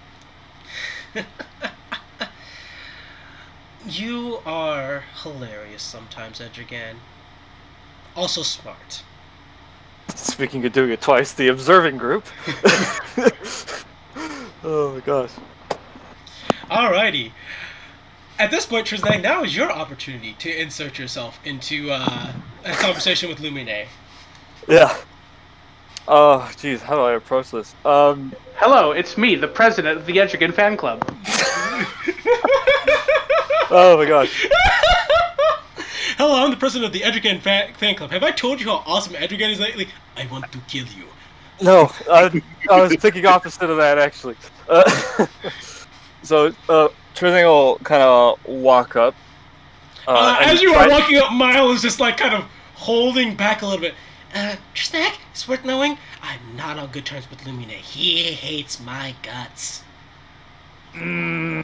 I'm going to go somewhere else if you're going to go talk to him because I don't want to ruin your chances of making a good impression. Okay, good idea then. She walks over to where the dwarves are. As Iron Fist sees her, and you see a smile on his face. Can I insight that smile? You sure can. Everyone's smiling weird today. I gotta check. Or Miles' reaction to the smile. You could insight Miles' reaction to the smile too. That'll get you a second insight. Okay, why not? I see a single digit and I'm not anywhere near my computer. It's just not wide enough. No! No! That's 4. You have no idea. They're Oh, well. smiling at each other. What a That's happy drunk dwarf that is. Yes. And my wife looks just fine. Okay. So, you You correctly ascertained that she would much rather be with a happy drunk dwarf than this guy. Creed, is that insight on on Iron Fist or on Mile? Okay, that's not a pass then. I need he can roll one for Iron Fist though.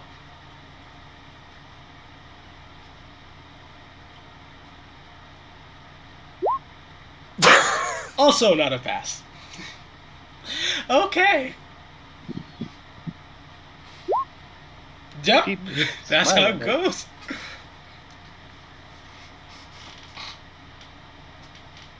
Right. So Yeah, so you approach Lumine, and when he sees you, roll me an insight. oh boy, I've been doing good at these, right? Oh yeah, absolutely. Hey, that's better. Actually, it's a pass though. It's very similar. For the sake of clarity, brevity, it's very similar to the same look he gave Edrigan. That actually makes Triznag kind of smirk a bit. Are you there? Are you there with Triznag? Is my question. Okay, then yeah, roll an insight.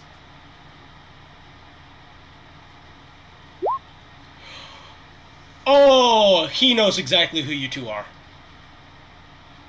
And he does not like you. That is exactly what that look says. Kind of figured that much. Yes. Introductions are hardly needed. Good luck. Messages, he don't like us. He'll just message, or he'll respond to the message. You don't say. He'll approach anyway. I don't.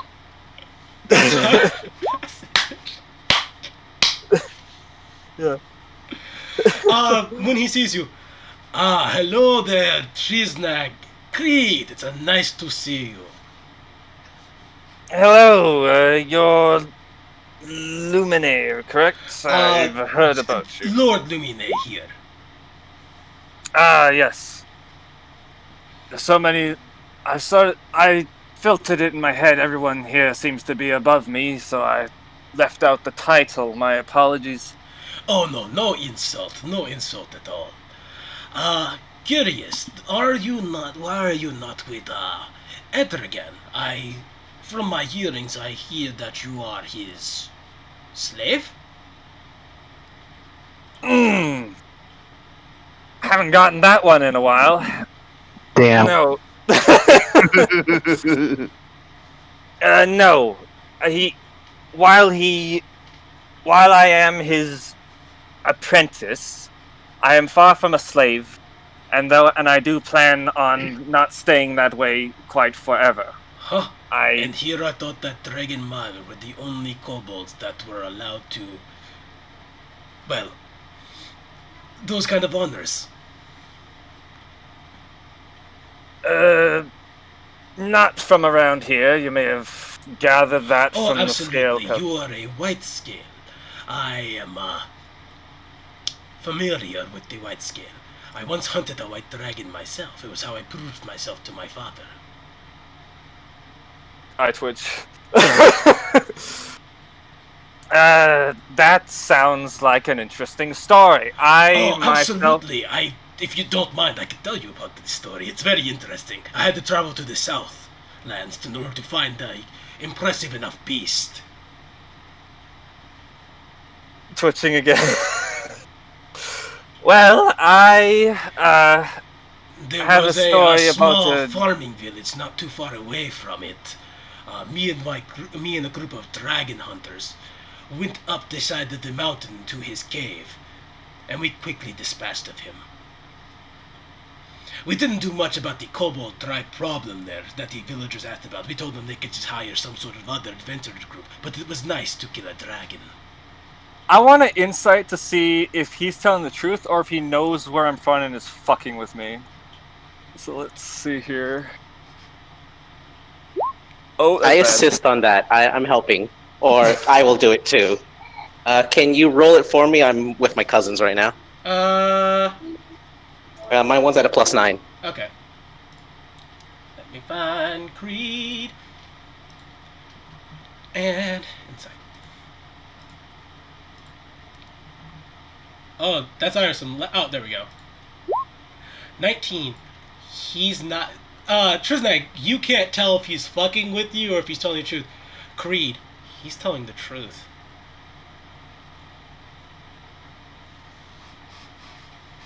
Well, we just found the next motherfucker that we need to murder. But do you tell? I will. Triz, he ain't lying.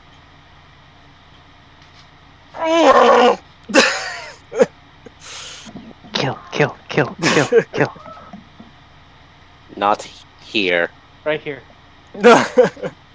Right here. So Murder trying to him. like bite the interior of his cheek to keep from having an incident. He'll try to find words here. You seem rather disturbed by my story. I'm genuinely curious. You're from the south, so I would assume that you are familiar with the kobold tribes to the south. Yes, though my scales are white, their true origin is often mistaken, as I understand you have the same issue, being of a silver dragon, if I... Ah, yes, I sometimes get mistaken for... Sometimes I get mistaken for a dragonborn, sometimes I get mistaken for a white dragonborn, sometimes I get mistaken for a white half-dragon. As you can imagine, that's quite a bit insulting, as I am a silver dragon descent. Mm-hmm. And though my scales are white, my tribe is actually of gray scales. Roll me an insight on him. Okay, here we go. Ooh, yeah, that's a pass. He just realizes that he told you what he just told you. Oh, that is very interesting information. Surely this is not that big a deal, right? Seeing that he, being able to recognize that he knows what he's done, I think that actually would calm Trisnag down a little bit. Sort of unspoken hatred now, instead of needing to freak out. So he wouldn't nod or shake his head. He'd just kind of look at him. Well, that issue may be for another time. Right now, we are having pleasantries conversation, and I would prefer to keep things amicable as opposed to the not incident, but unfortunate introduction that I had with Lord Urza in the previous day. Of course. Perhaps a gift would make you feel better. I think I may have something in my pocket here. He says he reaches into his pocket and pulls out a dragon claw necklace. I twitch again. It's just sitting there in his pocket. Roll me an insight with advantage. Oh my god. Oh crap. That's a pass. Wait. That's your master was missing one of his claws. Gasp. He'll actually accept it. It is quite a valuable gift. Though I did not turn it into a weapon or anything. It's simply a trophy I've had on me for a while. But I feel it's appropriate to gift it to you, showing there are no hard feelings, right? He's gonna take a second to think about it, and he's like visibly shaking a bit as he puts it in his pocket. I believe I need time to think about this. I am aware that circumstances can lead to causing the death of someone, whether directly or indirectly, and that may not... Sometimes things happen that are not to everyone's... Fuck! Benefit. He'll walk away. No, that's perfectly a character. Creed, you can roll me an insight. Yeah, sure. Why not? Oh, he's got a shit-eating grin on his face. He knows he just got under Triznag's skin. happened to keeping things amicable, dude? Are you saying that to the? Nah. Are you saying that Yes, to Lumine? I will. I will. Oh, I do not know what you are talking about. We had the conversation about a story of me valiantly slaying a dragon. I gave him a very valuable gift. It is him who's unamicable, who is not being amicable in this situation. Cool. Maybe I'll think of a gift for you next time I see you. You Bye. and your organization are, of course, very well known here. Of course. Try to make sure you do not step in the rat piss.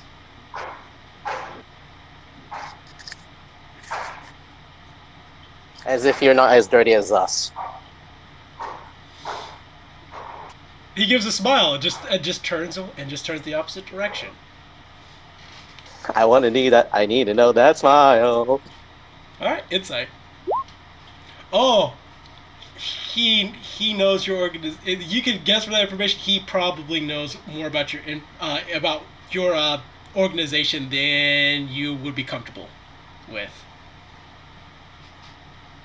Well, you know. There's a lot of Devils are parts of bad, it. Tilly. I didn't hear what you said, UA. Devils are bad in Tilly. Okay. Okay. All right, and I think with that, we are at a good point to take a quick 5-10 minute break. How does everybody feel? I'm Is there a looking way at my for me to get to a constitution legal score and duel wondering. with the little shithead? So what? I didn't hear you, Kaze. Is there a way for me to get into a legal duel with the little shithead?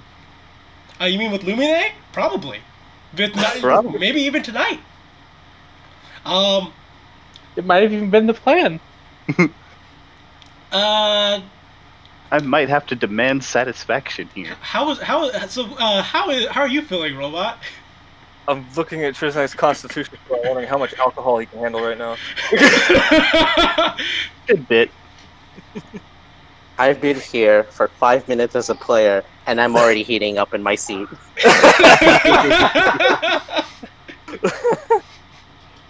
I'm just glad to be here. Okay, let me go get my water, guys. I'll be right back. I'm looking forward to the title we get for today's session. I'm looking Oh, yeah. forward to this. I'll be right back. Everybody got secrets.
And I'm back. How are we doing? Hello? Hi. Hi. Hello.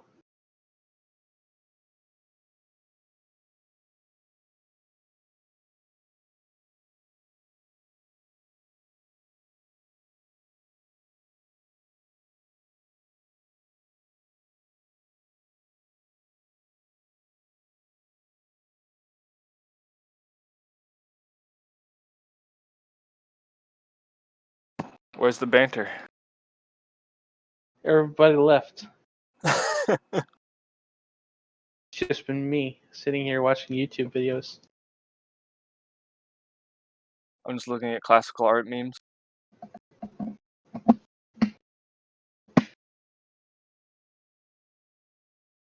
By classical, you mean like from the 2000s? No, like funny faces people cropped from like old classical art.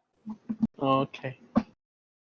Show me a funny face that somebody clipped from classical art. Okay. Here you go. I don't know why there's that shit at the bottom, but I like it.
And I'm back. Welcome back. Is everyone else back? No. I think it's just me and you. Eh? Okay. Zai might be back, just can't talk still, but... Yeah, helping my cousin try to log into Fortnite. E2. He's got to figure out what all those dances on the internet are. Don't understand. They got to play the Fortnite to understand dancing. Dance, dance, dance till you're dead.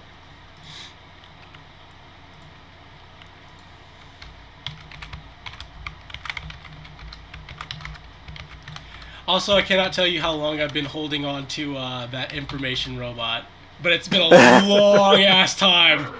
And Yeah. I am so happy I got to finally do it. It's a good So will spot. Trisnag be hiring? He likes Creed. He doesn't want to send him on a suicide mission. He's not wrong. Fair. Just remember that the option is available. And his prices are quite reasonable, if not outside of your range.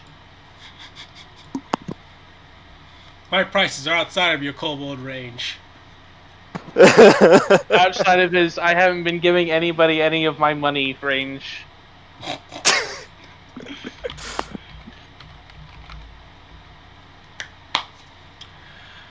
Alright, so we're just waiting for Kaze to come back, or is Kaze here? I thought I heard him. Oh, yeah, no, if everyone's back, then yeah, we can start up again. I guess I guess it was a little bit too quiet and everyone talked over you, buddy, sorry. It happens. Alrighty. Let's get right back to it. So after that fiasco there, hold on, there we go. Had to, was on my cord for my headset. So after that little bit of a fiasco that happened, I'm just gonna ask, where's Trisnag and Creed go? Where are Trisnag and Creed going next? Alcohol. All right, so you're heading over to the open bar. Open bar. Helena's still there, right? Jane is still there. Iron Fist is still there. Mile is there as well. And Helena is still there. And Helena went back over there because, like hell, she was gonna go meet Lumine in person. And you can see that currently Helena and Iron Fist are actually getting along, whereas Miles is kind of sitting off to the side, kind of just smiling awkwardly.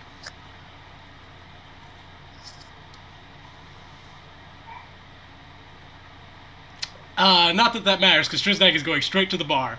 Yeah. The orc who has been serving people drinks in Santa. Oh, what can I get you, sir?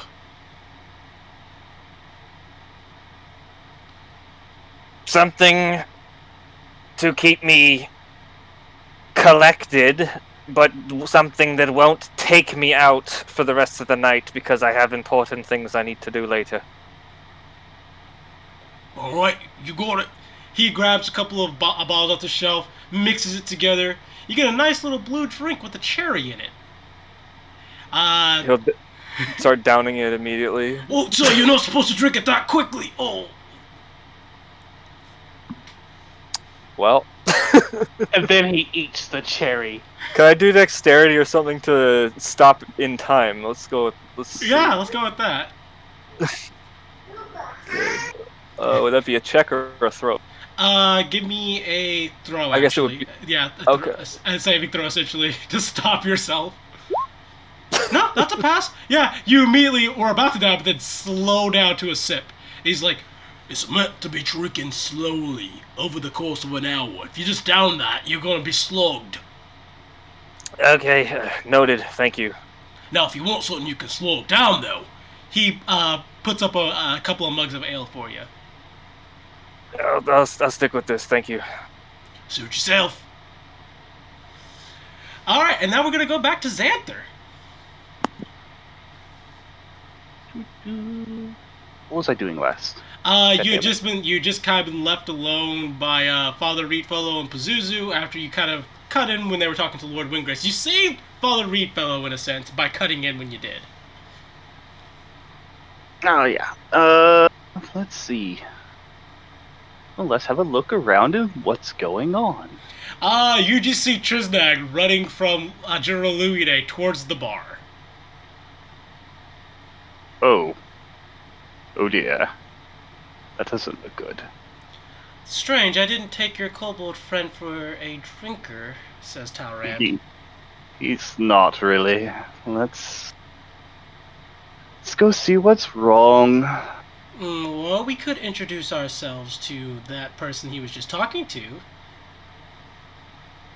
The Silver Dragon Boy? Yeah, we could go talk to him. See how you fare up. Oh, sorry. Interject. Once I'm a bit more free to talk, I would like to hit up Helena and Iron. No problem. Let's chat with Trisnag for a quick sec, and then we'll go talk to him. Fair enough. My job as your escort to just try and guide you around. I think we'll take your advice, but first we'll see what got Trisnag so upset. Alrighty, so you walk over to where Trisnag is slowly sipping on his drink. And in his other hand, he's fidgeting with that claw quite a bit. New toy? No, it's... Talrand can see the uncomfortableness on Trisnag's face. She's like, I'm going to step away for a little bit. Xanther, you can come and retrieve me whenever you've done with this conversation with Trisnag. Sure. What's the matter, little buddy? I'm keeping myself busy so I don't make a bigger ass of myself today than I did yesterday. Apparently, Lumine is the one who killed my master. And he's still alive? And he's been carrying his claw around as a trophy this entire time. And here I thought I was going to try and make a better impression than I did with Urza. I may have, but not much better. So I pulled myself away so I don't get myself killed before I'm done here. Because I'm not strong enough to do anything about this yet. I know that feel, dude.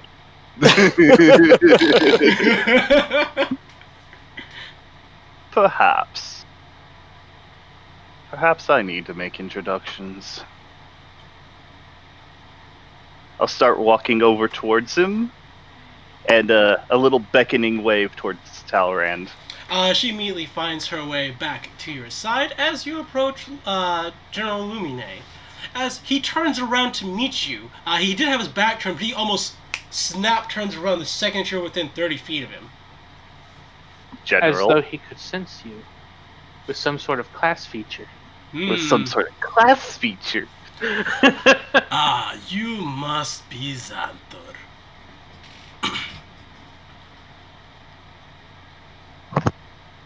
I am. It is a pleasure to meet you. I've heard nothing but interesting things about you. Interesting, yes. Pleasure, I highly doubt. You are very perceptive. Hardly. Hmm. You had your back turned. Yes, but I heard you approaching me. In a crowded room. Oh, so you're approaching me. God damn it, inside! Roll me an insight check. DC is 5. In DC is 5, I get Yeah. a +4. Yeah. I wonder if I'm gonna make it. Yeah, you pass. It's like, yeah, no. He definitely did not hear you coming. He sensed you coming. You've upset my friend. It was not my intention by any means to upset the Trisnag. Inciting. Okay. I wish I That's a pass as well! Yes! He had every intention to upset Triznag. That is a load of bullshit, sir. Such language. There is no need for these hostilities at such a joyous occasion. Exactly. So why are you upsetting my friend when he merely came over to introduce himself? It was not my intention by any means. It's simply a result of We already realize that that is bullshit, sir. Do not lie to me. It was a result of our conversation. I seem to have hit a sore spot with him. I believe I may have killed someone that was close to him. If I remember correctly, I may have done the same. When you say that, his eyes glower. Keep in mind, while I did not like LeFou, he was still my brother. Oh, I wasn't talking about LeFou.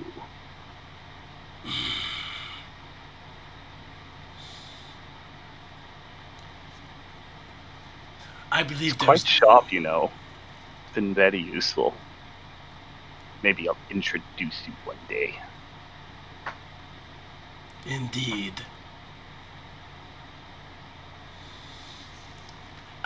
Until that point, though, I believe I've reached all I can with you in conversation. Maybe we'll meet outside later. Give Edrigan my regards.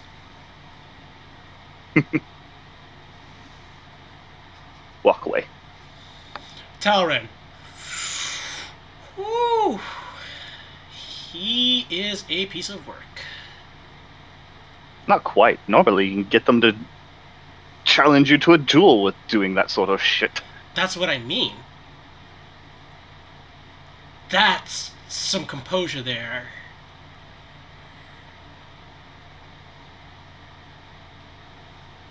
Regardless. Drink? Drink, yes. Let's go get drinks. And wait, let's go back to the dwarves. The dwarves are nice people. I never thought I'd say that. Let's drag Triznag over and see if we can't get Iron Fist to enjoy him a little better. Indeed. Triznag, at this point, Mile has come from her seat at the table. Triznag, are you okay? He's still fidgeting with the thing. Where did you get that? Oh, it's a gift. He'll put the drink down and the claw down and do very exaggerated air quotes for that. From Lumine. I see. Yeah. Is that the claw from... Mm-hmm. Give me a moment. Yeah. No, wait a moment, Mile. he'll get up from he'll pocket the claw and try and stop her. No, I'm not going to talk to Lumine. I'm going to go have a word with Yeldir really quickly. He owes us for ruining our wedding yesterday. Please don't get anyone killed. Please don't make an incident here. I have problems with Lumine, obviously, but those are for after more pressing and immediate matters. That's fair. Sorry. I don't like the idea that he's just going to do that to you and think he can get away with it. Well, who He says totally he's thought going? he got away with it.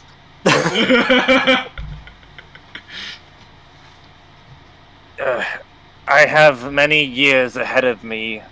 I'm sure I'll think of something. We'll think of something. Nobody insults my husband and gets away with it. I appreciate that. Let's No, get some drinks together, though, and forget about this bullshit. Oh, I'll remember it, that's for sure. And at that point, that's when Xanther and Talran returned. Well, I couldn't get him into a duel. Ah, you had a very similar Why, idea to my chicken? own. probably too smart for his own good. Yeah, he navigated the social bit of it rather well. Not unsurprising. Though annoying. Right, let's all drink. I like drinking. Who likes drinking? Yes. Let's go his share some hand. stories with Iron Fist. I'm sure he wants to hear more stories about my life because he loves them so much, and I don't know why. Actually, And I'll he distract seems him to with be a chatting few up a storm with Helena. I need to find out what's going on there. Well, All let's right. all go see the dwarves then. All right. So Creed, you head over to. Actually, I'm just gonna do a quick bit with Creed first, if you guys don't mind. Yeah, that's Because fine. he would have had the chance to do this separately. Lord Iron Fist says, and then I took his squiddy face and I smashed it in between two rocks. Helena laughs. Oh, that's hilarious. Please tell me more stories about how you were fighting those squid-faced bastards. Oh, my dear, you warm my heart with your scaliness and your love of my stories.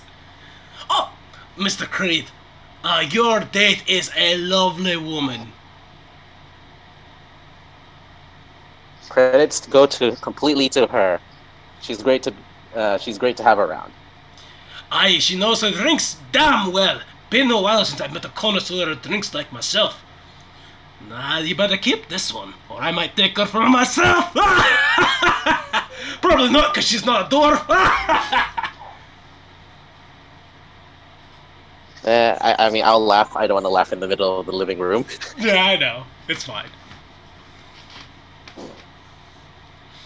Helena. So yeah, She's like, I love this guy. He's great. just insight on Helena, just in case. Is it? I hope that's not coded. She seems to actually be generally enjoying him, generally enjoying this company. As you know, she is a drinker, and she does enjoy her drinks, Yeah. and she does also enjoy stories. Good, She does good, get a good. little bit I closer to you. assumed. She I just says, didn't. He's got a lot of information. Good. You tell me later what else you can squeeze out of him. Of course. We may have a way to start a lucrative business in his territory, if I'm understanding correctly, based on some areas that the dwarves don't patrol often enough. Well, lead the conversation that way and see what we can do. Perhaps we can get someone in the higher ups to approve of our movement. she gives a nod. She cranes her neck back towards him. So tell me again how you valiantly made friends with the Sniff. It's okay. I'll quickly slip Helena 20 gold here.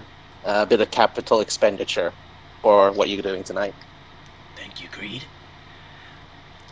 He's like, the Snurfneblin! Yes, I'll tell you more about the Snurfneblin.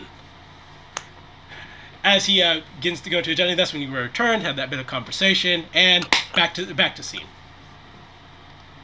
And then y'all will join Helena and Iron Fist as well. Alrighty. In the meantime, we're going to have a quick thing that's going to happen. As you guys are sitting there, kind of quietly contemplating things, you hear another. Introducing his lordship, Lord Tile Calm. As you see Tile Calm walk in with a escort at his side, as well as a few of the little fishy-looking golem things, all dressed up in nice little monkey suits.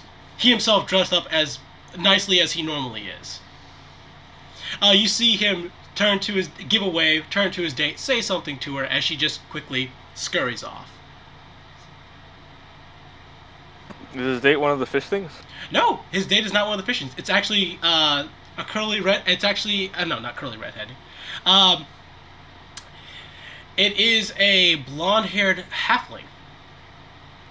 Okay. The same one that Kaze saw in the tavern earlier. It's Lily. Damn it, I was muted.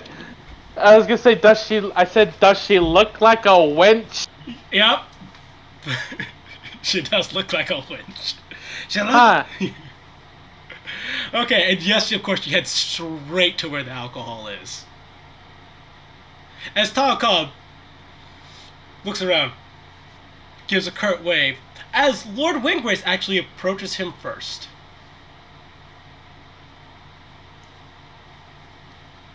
I'm assuming the drinking group is still drinking. Edrigan, what you doing?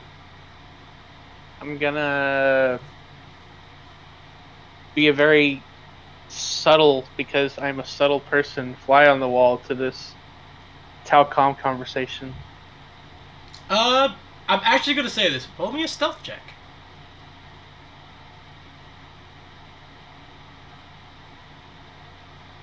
Can I just roll a new character now? No.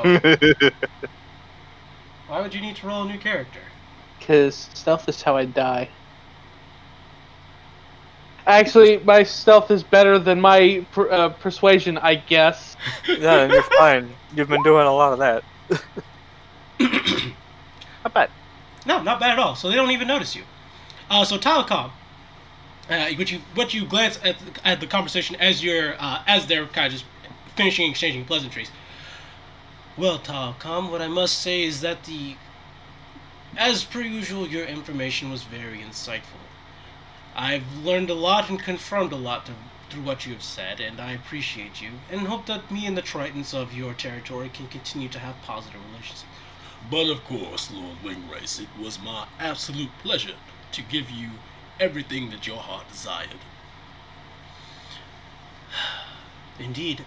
Enjoy the party. I look forward to how you will weigh in on your decisions later. But of course.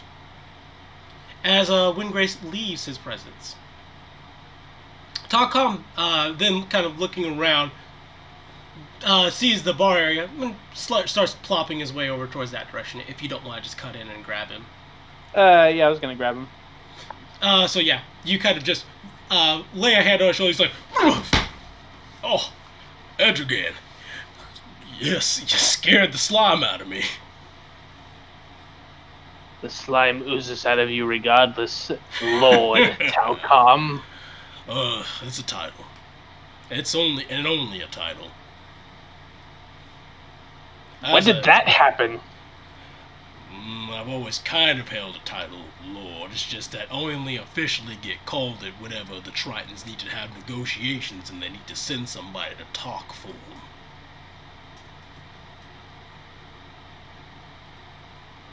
It sounds absolutely entertaining. Definitely gonna entertain Jaresh's soul. So how are you doing on this fine evening? Have you been enjoying the fine dining provided by that lovely cook? That depends. What's it worth to you? Ha! A good bit of humor there. So what business do you have with me? This is a party, so this is a party, obviously, so I'm going to be formal. It depends on what kind of business I can get out of you on such an occasion. Depending on the context, things may be free for tonight. After all, I'm here to make a positive influence for my people. Lord Edrigan. Context of Lord Edrigan getting executed. You killed the Lord. That's really what it comes down to. You also have other crimes to which you are accountable for.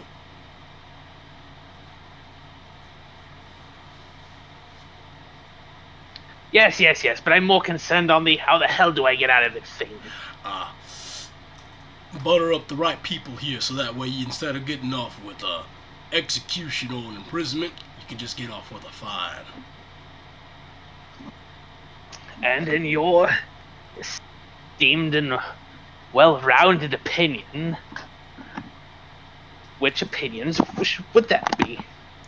I mean, speaking on the obvious level, the rest so High Lord Urza and High Lord Windgrace were the people Impossible.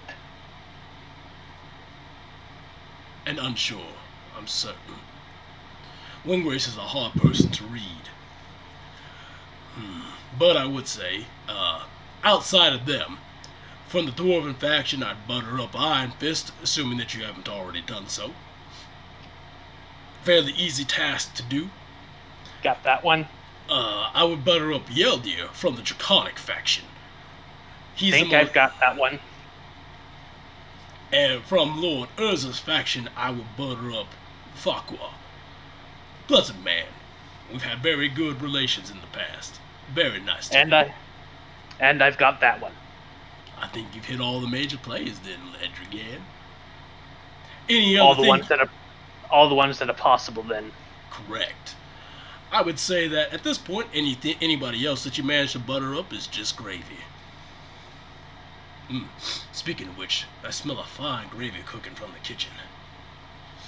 I hope that we don't have to wait too long to dine. Yes, we're all still suffering through the hors d'oeuvres. Not too many hors d'oeuvres left, so I imagine we're going to move on very soon.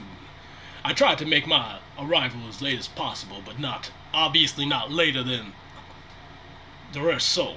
The dragon. Yeah, don't want to do that. That would quite upset him. I'm curious, Edrigan, do you know what all events are taking place at this party? Well, there's the eating, the mingling of important people saying absolutely nothing to each other, though using a lot of words to do it. Mm-hmm. And then... Wait, didn't you get invited? It was all in the letter. Correct. Well, there's more outside the letter. There's of course the eating, there's some dancing. Dancing, yes. But there is also a bit of a gladiatorial entertainment happening as well. During the dining, of course. Did you perchance bring a champion for yourself?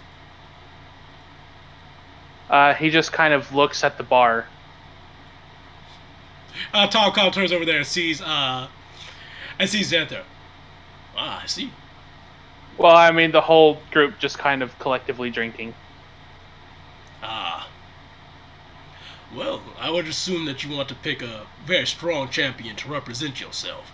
It will represent the sway and power that you have as a noble, and the strength of the people that you can employ to have someone strong represent you. But in your clearly unbiased opinion, so far I'm doing fine. Or at least I've done as much as I can. I believe that you have done as much as you can. I have not assessed the opinion of everybody else here to see if you are doing well or poorly. But you have at least greased up the right... You just got here. Correct.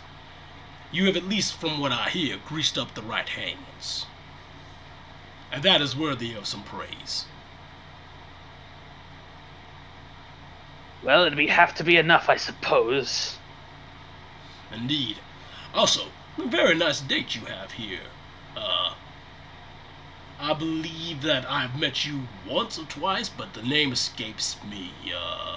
Edrigan, could you introduce us? Mirai, this is Talcom, Mirai. She nods.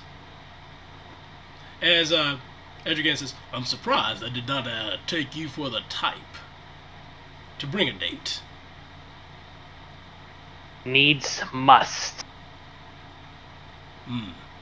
I'm trying to not die here. I suppose that is very fair. Hopefully you can do a good job of that. I would be remiss to see you gone. You've been a friend. I'm sure. You've been a friend to me, and you've assisted me in my times of needs. And that's really all I ask for from a friend. Yes, and now I'm going. Yes, now to go and be hung for such services rendered. He just kind of goes. Yep, and Talcom immediately heads to the hors d'oeuvres table, because that is what he cared about. So yeah, you guys have a little bit more time. You mingle for a little bit longer. Some of you have some very stiff drinks, share a few stories with Iron Fist, until eventually We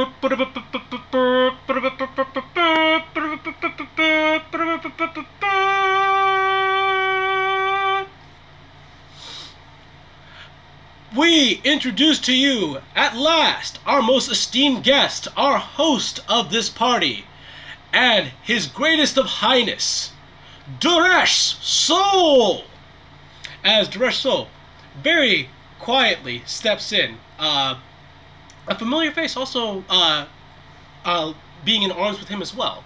Kaze, you would recognize the familiar face as the tiefling that you saw in the bar earlier.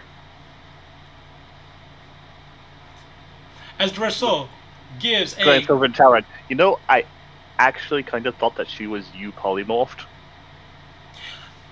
Wait, you actually knew she could do magic? Well, she is a tiefling. That's actually fair.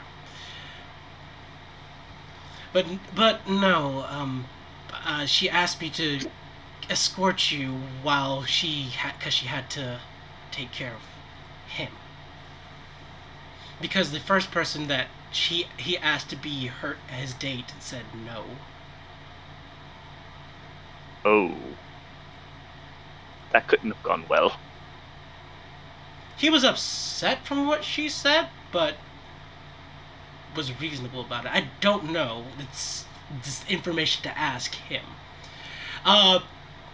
Duresso turns out to the crowd, giving a large wave. He's like, "Good evening, ladies and gentlemen. I hope you all have been enjoying the feast." Iron Fist raising his glass of alcohol. "And the ale!" And the ale. Very soon we will move into the dancing hall to enjoy some nice bit of dancing. In the meantime, take what you will and get as drunk as you can. I want to have a chance to personally have a word with each and every one of you. As he gives a curt wave and kind of skirts out into the crowd. A quick thing I want to do. It's kind of like just sort of fitting it in. During the mingling with Iron Fist, I think Trizak would have taken 10 minutes to quickly do detect magic as a ritual on the claw to see if there's anything funny about it. That is fair. Yeah, we've dealt with enough scrying at this point, I think, to have some suspicion. Nothing magical in nature about it. That's the good news. Okay. Aside from being a piece of a dragon. Yeah. Which makes it very special. That would make a damn fine weapon. I think that would be sacrilege to you, though. Probably. Perhaps maybe. Sorry. Even more so, probably be a good sacrament for rituals. Yeah. I was gonna say maybe later he'll somehow implement it with his holy symbol or something, but for now he'll just keep it. Alrighty. So you see both the High Lord Urza and High Lord Windgrace go to greet Duresh Sol as they seem to have a brief conversation for about 5 minutes. The first person that Duresh Sol actually goes to is towards the Dwarven section where he sees Xanther, Triznag, and Creed at. As you see, even Iron Fist gets from his seat and gives a slight bow to Duresh Sol. As most of the dwarves follow in kind, he's like, "Please, no formalities. Iron Fist, it's lovely to see you again." It's nice to see you again too, sir. I hope that the compensation that the dwarves have provided to you was to your taste. Very much so. I appreciate how on such short notice you dwarves made proper amends to make this place suitable. I don't aim to disappoint you. Xanther, Triznag, Creed. Yes, you do. Lord. I whoop whoop whoop whoop on over there. Yes. And then Edrian. And Edrian, all the people I wanted to see today. Very, very nice to see you all. How are you enjoying the party? Excellent. You chose an excellent cook. Indeed. I wish to have him for my own personal repertoire, but the human shows a bit of stubbornness, and I'm trying to respect that. Well, to be fair, I don't think Cookie would like it either, and Indeed, and suffered. his happiness is very much a factor in how well he cooks, from what I was told by the human. Yeah. If it makes it any easier, I also think that Percival is one of the few people that can even communicate effectively I have my with Cookie. He has a rather limited vocabulary. In common, if you talk to him in Orcish, I'm sure he'd understand. I do speak Orcish. However, I normally don't resort to such things if I don't have to. I prefer to do things with a more mental touch. It gets rid of the need to have such trivialities as flapping your mouth.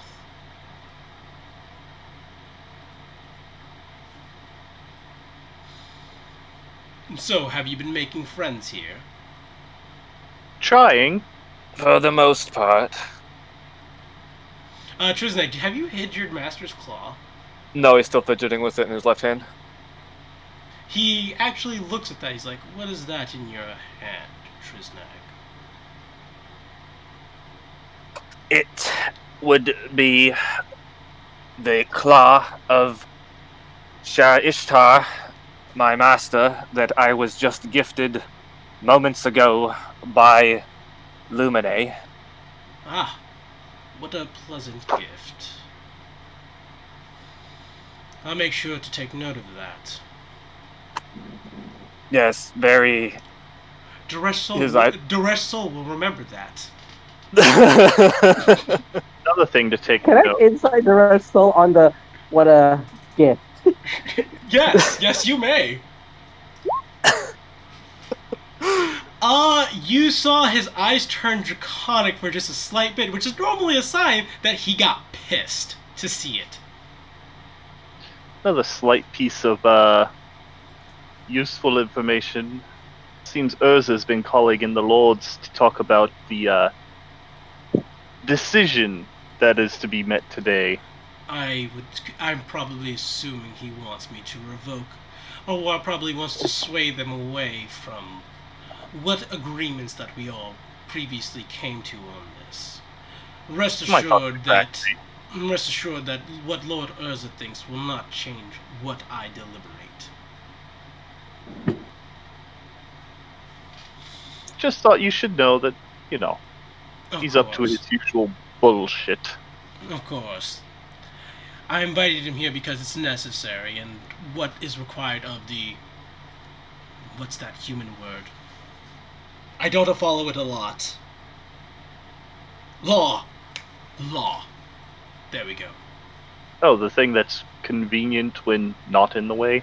Correct.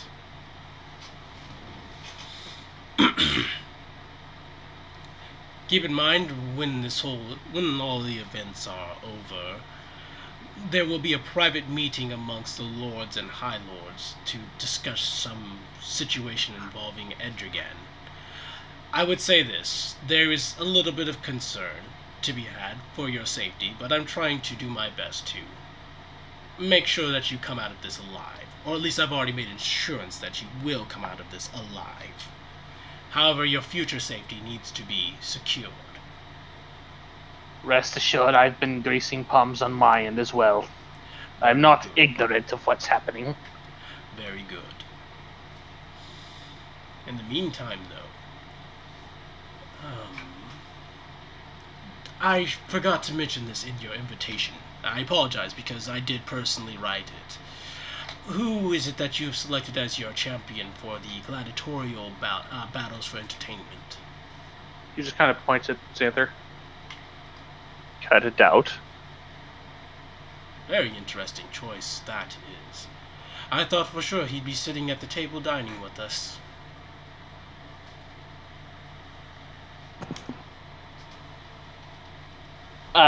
When it's appropriate, I prefer him there as well. However, he is my general.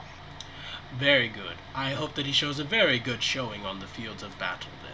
There's a very nice reward in it for whoever wins the gladiatorial combat, or who's ever champion who wins the fight in gladiatorial combat. It's something that I'm very sure the winner will never forget. Sounds interesting. Very much so. I'm here curious is this like those gladiator battles or No, no, no. submission This is gladiator a battles? this is a formal party creed. I'm not going to be doing killing here. Bloodshed at my party is something I very strictly forbid. So who all is invited to choose a champion then? Every lord here is welcome to pick a champion. Talcom has already told me he wishes to politely not entertain it. It's not surprising to me that he is not have a champion prepared for himself. Yeldir has chosen to represent me, as I would expect him to do. I believe that Iron Fist will be representing Lord Windgrace. No. And I believe... So we might get a little dust up Iron Fist, huh? I am looking forward to it! And I Fist bump. believe that High Lord Urza, like he likes to call himself, has selected General Lumine as his champion. I call dibs Iron Fist. Aye, it's however the bracket throws it up, my boy. I want a piece of that draconic asshole too. No offense. No offense meant. None taken. After all, he's made of mudblood. After all. He's also wait. I don't want to say this out loud, but he's also an inferior color. Yes, to direct soul, absolutely. Oh, should I say that out loud? Yes. I don't know. Yes. Yeah. That one, that's probably Yeah, a good... okay, I'll say that. I'll say it out loud because it's Creed. He's like, yeah, I'll say it. And he's also, not as cool as a color as you. You're brown nosing, but I appreciate that. I don't know. if Call it Creed brown knows nose, how call it whatever. I'm just being honest. Right. I think I believe a gladiatorial combat amongst all the 4 representatives is more than enough to make for very good entertainment. Edrican had been sitting there scratching his chin. He would never allow it, but I wonder how insanely pissed off the rest, oh Jesus Christ, the Lord Urza would be if I made Hada my champion. That would be funny. You would deprive me of my chance to kick that little shit's ass. Honestly, I mean, it would be hilarious to watch how to kick his ass, but... honestly speaking, I think it would make High Lord Urza absolutely furious to have his daughter representing somebody else. Especially since I can attest personally that Hada is a far better melee combatant than General Lumine. Which is why it's funny. Exactly. If you could convince her, obviously so. However, I believe that Xanther has a personal grudge to feel here, and I would be remiss to not see that entertaining exchange. I still need to go with Xantha. Xantha is the correct choice. I'm just ruminating on the possibilities. Of course. Well, actually... Didn't you mention that Talcom needs a champion? Talcom respectfully withdrew from having a champion. It is more accurate to say that the Tritons do not wish to... How do I put this? They're playing neutral. Exactly, as they most usually do. The information brokers, they're not here to fight. Exactly. They're here to hide in the shadows and bet on all sides. They're not neutral, they're betting on both sides. I'm sure. I'm going to make sure that it is entertaining, at the very least, as that is my reason for being here. I want to be entertained. I'm looking forward to the dancing. Dancing should be lovely. Now, if you'll excuse me, I need to go Mingo, I see Lord Farquhar over there, and it has been so long since I've seen him, and he's one of my favorite people. He starts to see, very quietly, heads towards Lord Farquhar's direction.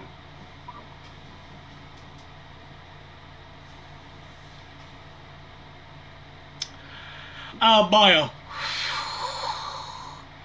My master is very happy right now. That is the happiest I've seen him in 10 years. I believe he enjoys good work done. We're apparently making a very good impression of him. He's not bored. Haven't you noticed, Xantha? We're the entertaining ones. Well, of course. We're the ones who walk in and shake things up and kill idiots like LeFou and just ruin everything. Now, hopefully, we don't get hanged for it. They're gonna need a smaller rope if they want to hang all of us. If you try to hang us, maybe we should just, not. Not what? Not let them. To be fair, it would be hard to hang you, Xanther. You're kind of the kind of person. You're kind of a creature that can't be hung anymore. It would be hilarious to just sit there, jabbering away, and hang back and forth from the rope. I just kind of realized that's a thing. Yep. I'm sorry, guys. Be right back. I have to use the bathroom. Me too, actually, so that's good. I'll be right back as well. A secret to all of our viewers. I usually just use the restroom during mid-conversation, and I just have a wireless headset and just mute myself appropriately. Yep. These fools. It's really nice. You Just do that too? look that bastard up and take care of things. Just so you don't miss a beat, I guess. Mostly. I mean, just because my character isn't allowed to know things doesn't mean I shouldn't know them. Hard enough to remember everything that goes on. Yeah, it sure is hard keeping everything together when I don't take notes, huh? I really suck at taking notes. It's like, what the hell do I even write here? I take notes when there's something that I know that I absolutely need to know, like when we were going through the Limzest tomb, and there were like puzzles and shit. I take notes on that kind of stuff. But then when it's like this stuff, I'm really bad at that. Yeah, I have no idea what I should actually be writing down for this sort of thing. I know what I should write down, I just kind of don't, because I'm busy listening. And although this does... I know that you were in college while I was in high school, so it's even worse for you. But I was already bad at taking notes when I was in high school, and then since then I haven't done it at all, and all of those skills are just gone. Which does remind me, now that I have Lumine, let's see. Guild, Triz, Nags, Master. Yes. Are we gonna have like a Princess Bride moment with like Triznag and Lumine at some point? No. Hello! My name is Triznag! You killed my master! Prepare to die! Oh, Robo's not here for Because this. I just came back to you killed my master. Prepare to die. It's Triznag Montoya. I'm back, what's up? You are Triznag Montoya.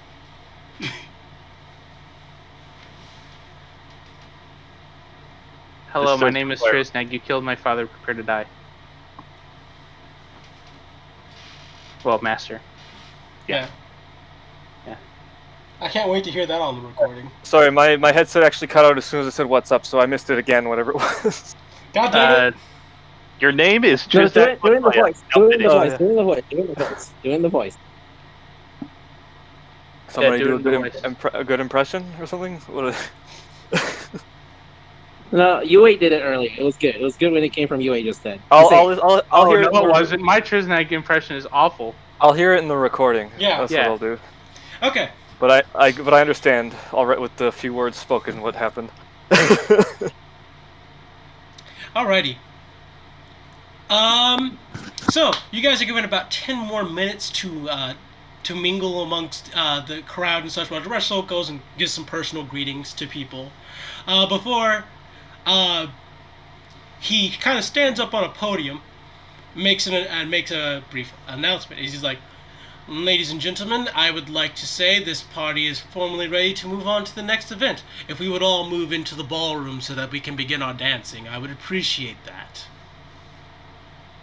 As a giant set of doors are opened into a grand ballroom lit by crystalline chandeliers, red carpet on the floor, tables on the side, obviously for people to wait at. Refreshments already on the table.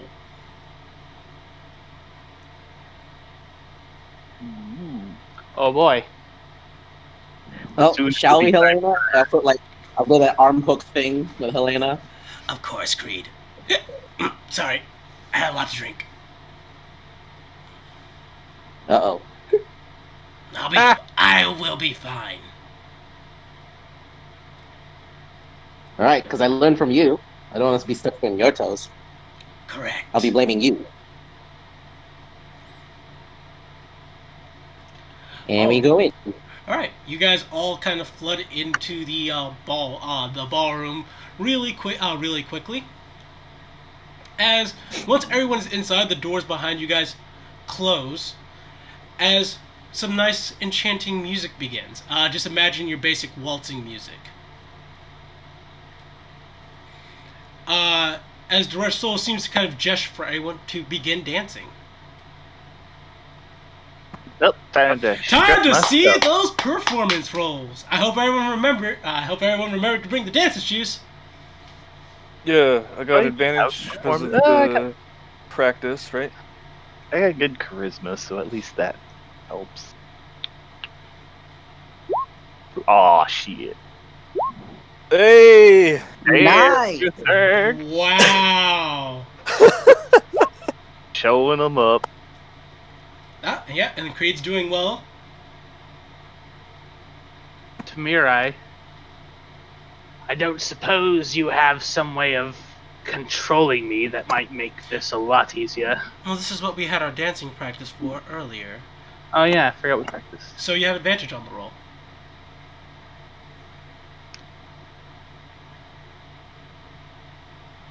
Yes, I'm just not expecting great things. And we're gonna push the advantage button, and I close my eyes. 14? Pass! Alright, so Okay, well at least it's a pass. surprisingly, Triznag and Mile are the spectacle that is the what would be considered the best dancing. Why are you surprised? I'm not surprised. I literally got married yesterday. I mean, he has no training in formal performance, and Xanther actually does. Yes, but love conquers all. Xanther, you and your dance partner actually get tired a little bit faster than everybody else first. Well, we're getting used to each other. We'll keep to the fringes while we So practice. she's a whore. yes. Plus, she's a whore. Whereas Triznag and Creed and Helena, Triznag, Mile, Creed, and Helena are kind of moved closer towards the center of the ballroom because of how well they're dancing. Oh boy. Are we center, Helena? Somehow we managed to end up being center. Mirai. Okay. Mirai to Edric. This is very good in what I wanted to have happen. Good, but not so good that we have to end up in the center, being the centers of attention. Agreed. Meanwhile, Triznag and Mile. Let the kobold distract them. Let the kobold distract him. You and Mile are essentially doing an amazing and beautiful waltz together. As when you guys go for leaning together, Mile, I'm having the best time of my life. This almost makes up for earlier. Mm-hmm. Also in the center, you guys see Lord Fakwa dancing with some old-looking woman. You might be able to assume it's his wife. And he's dancing almost as well as Trisnag, who rolled the nat 20. You guys put some pep in his step. Good job on that. And of course, Daresh Sol with his date is also in center field. Oop, there's a message. Oh, yep, there we go. The wedding waltz. I like how I got a 1 and a 20. Yep, both sides of the spectrum, heaven or hell. Let's rock. Good thing you had advantage. And also in the center, you see the strangest sight of both Hada and Drake are in the center as well. Somehow they are making it work.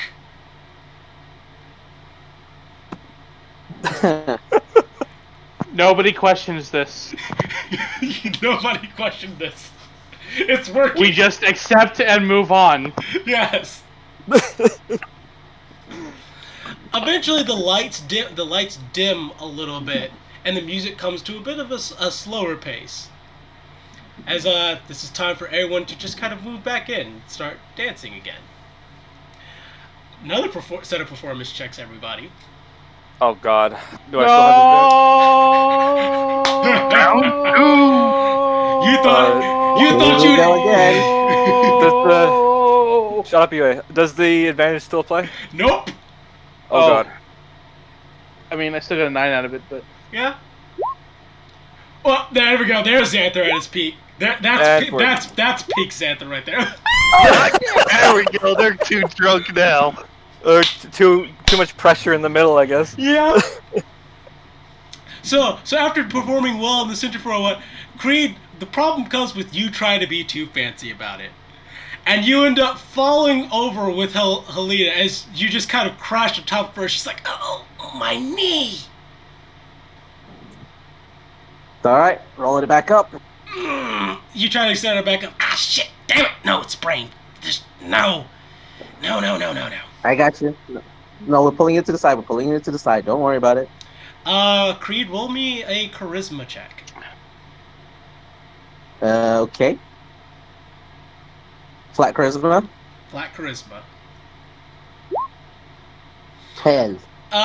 You hear some snickering from the crowd, but no one mocks you directly as you go over to the side. Here, I'll get. Wait, who did I get the caramel? I got a caramel toffee. I got that from. Oh, that bastard. Never mind. This is an insult to me. You want to give that to him? Are you going to consider giving that to Helena? I almost did, and then I was like, wait, this was an insult. Fuck that. Meanwhile, Xanther has stepped up his game 5,000%. Apparently, the We man got used to each other. Now it's off to the off show to the bit. races.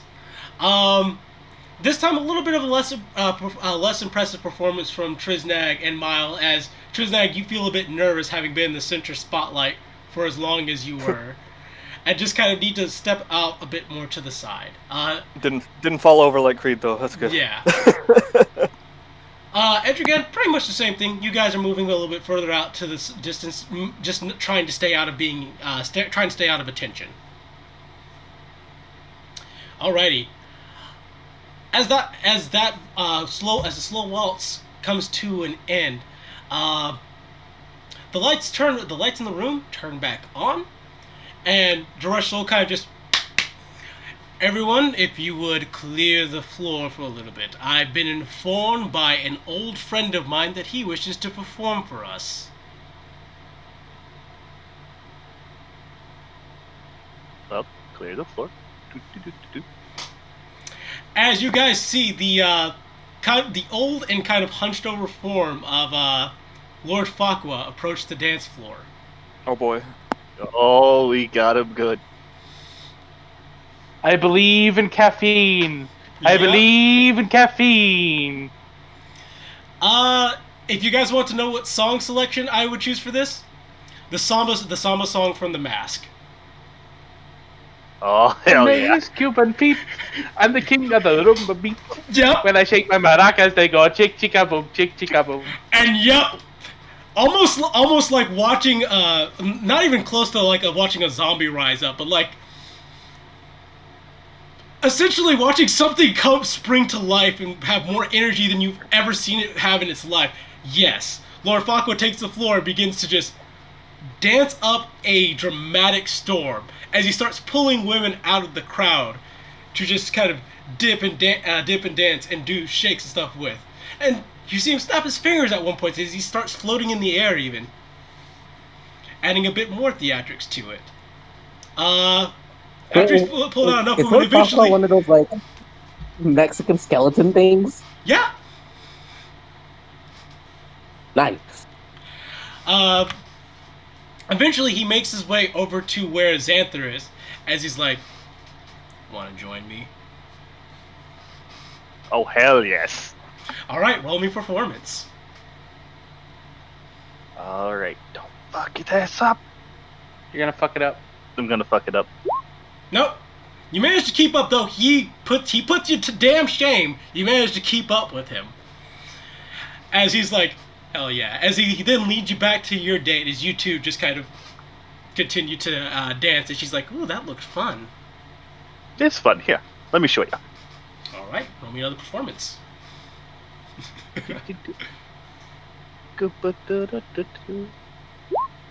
Nice. And yes, without having to play the second man to Farquaad, you managed to put on an impressive display of your own. As Farquaad makes his way over to Triznag. Care to join me?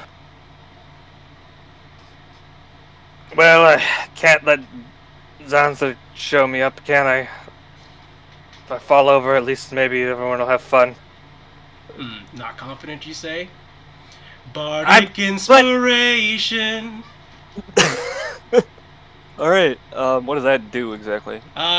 Give me just a moment. I need to open up.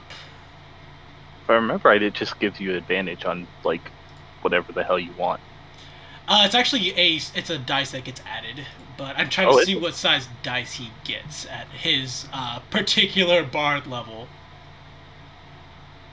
Boop. Wonder if I can I do a quick prayer and, like, guidance it as well? Yes, do it. Guidance yourself on top of the bardic inspiration. Chumash, give me the skills of death. D12 on top of a D12 on top of your regular dance. Can I also guidance it? Yeah, sure. Oh my gosh. Jamash, don't let me make a fool of your follower here. And, okay, yeah, we're gonna do that. So, normal roll, performance, and the D12. Oh god. Damn. Yeah! And 1d4. 25. 25. Truth that you get into the group, you're like, oh hell yeah, this is my jam. You don't quite. Thank God you don't do the Carlton, even though that's a very well coordinated dance. But yeah, you keep up with Farquaad almost step by step, as Farquaad seems very impressed and very happy by this. He's like, oh hell yeah, I pulled the right person this time. He gives you a spin as he spins you back to Mile, as Mile's just like, I didn't know I had it in me. I didn't know you had it in you too, but goddamn, Triznag! Best husband. alright, eventually he makes his way over to Creed as he's kind of just shimmying backwards. Ready to tag yourself in, young man? Okay. I definitely give it a shot. What he had. Not feeling confident. I'm used to the shadows, but if you give me some time to light, that'll definitely help. Bardic inspiration. D12. Gotcha. Okay, performance, yeah? Mm-hmm. Here's the normal performance. Here's the D12. Right, 16. You put on a reasonable show with him, managing to keep up with him, but not quite to the same pace that he does. As eventually he Wait, kind of swings. Mm-hmm. If he swings me away or anything, I will misty step back to my seat. All right, and Like yeah, to poof. he swings you back to your seats. You misty step back next to Helena. As Helena's like, "Good job, Creed. I didn't realize you had that in you." I think there's something about the jig here. Wait, is Eventually, there magic going on here? you don't say. Eventually, you see Lord Fakwa kind of making his way towards you, Edrigan. Scared. As Fakwa says, "You ready to tear up this dance floor, Edrigan?"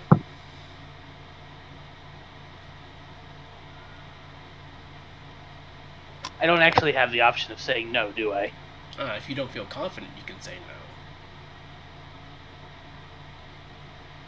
Well, I don't want to look like a loser in front of the rest of my comrades. Indeed, he gives you an extra pat on the back. Bardic Oh, boy. inspiration. Bardic inspiration. So that's the D20 and then an additional D12. Mm-hmm. Okay. Oh! Wow. This is gonna be good. Roll 1D12. Max 12. Max, okay, close enough. Same as Trisnag! Yes. So yeah, you tear up that floor with him. As just like, maybe it's the song, maybe it's that Lord Fakwa is just that good at guiding people and getting to the groove. But yeah, you feel good, you feel confident, and people are impressed. Maybe we do need a bard in our group. We can hire one. As eventually he kind of just slowly dances you back towards Mirai.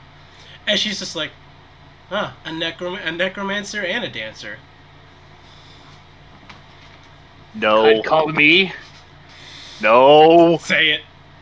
the Necro Dancer. Mirai, smiling. I like that. You set it up. I had to. Thank you. I know it's what you wanted. I appreciate you going with it. Okay, eventually Lord Fakwa makes his way over to Daresh Sol, who, when he gets to Daresh Sol, those two tear up that dance floor and just make an absolute spectacle before kind of ending on the top little raised stage portion and giving a bow. Roll me a perception check. Oh boy. Take another 19. Look at all these 19s. Yeah. Essentially, Hell the second the music stops, those who rolled above a 10, you just hear this this cracking and popping sound as Fakwa bends over. And you see his face kind of just, oh no. Trisnag will... Do I have a ranged one? Hang on, let me check my spell list. Damn, I don't... Careful, he might be undead. Ow. You bastard. He reacted well to But he caffeine. works for the White Orchids, so I don't think so.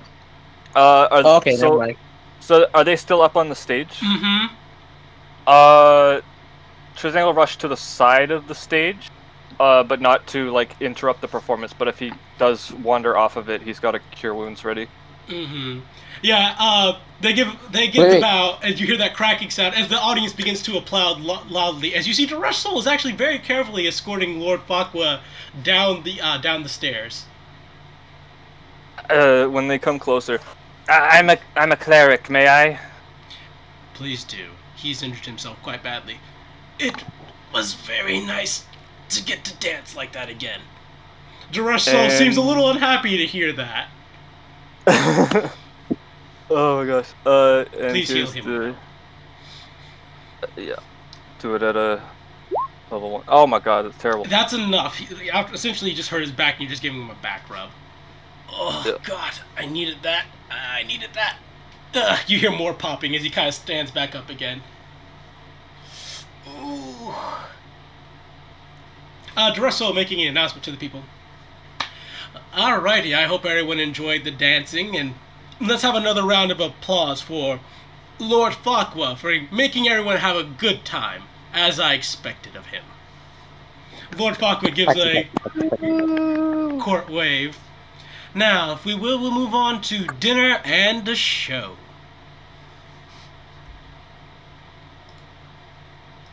This is where And- Xantha gets to pop his knuckles. Oh yeah. Gladiatorial champions, if you would, we have a separate area for you to go to. You need me to save you anything? Well, not literally, but if you find a tasty bit, please. Alright, and as while Xantha is escorted elsewhere, you guys are escorted to what looks to be almost the best way to describe it. You guys, if you've been to medieval times, you know what you're looking at. I haven't. In fact, I believe that's well above the price range of most of the people here. Okay, if you've been to Scarborough Fair and been to the arena there. The only people that could have would be me and Tim. Yeah. Everybody else would have their own little regional. Don't Essentially, dox me, bro. essentially, it's a large Coliseum-esque area where there's some nice places for people to sit down, so that you guys can see the center area where the gladiatorial fights will take place.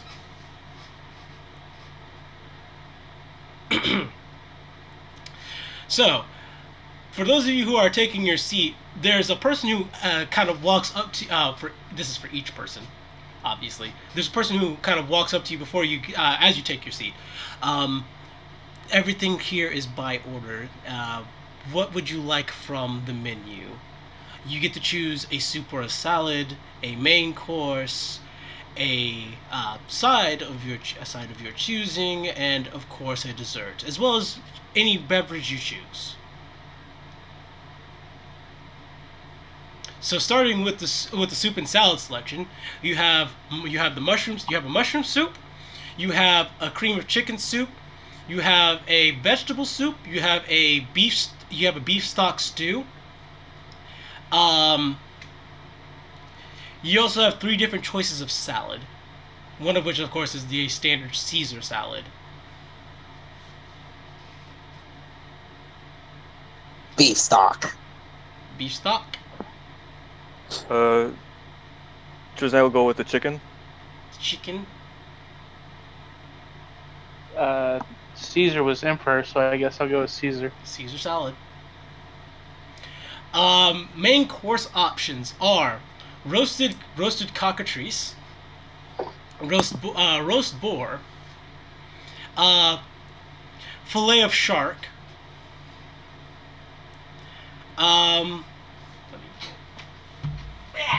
Notes.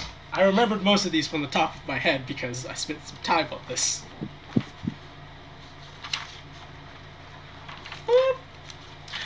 Fillet of shark, fillet of swordfish fillet, salmon, cut of salmon, also just a regular quail, regular whole roast chicken. A whole roast boar is also an option as well. You also see there's a different selection of kind of different animal bones as well. The bone marrow dish from Trisdag's wedding is available on the list. And those are our main course options. Gonna get that cockatrice. Roasted cockatrice. When you ask for the roasted cockatrice, he's like, how spicy do you want it? Yes. He looks at you when you say yes. Are you sure?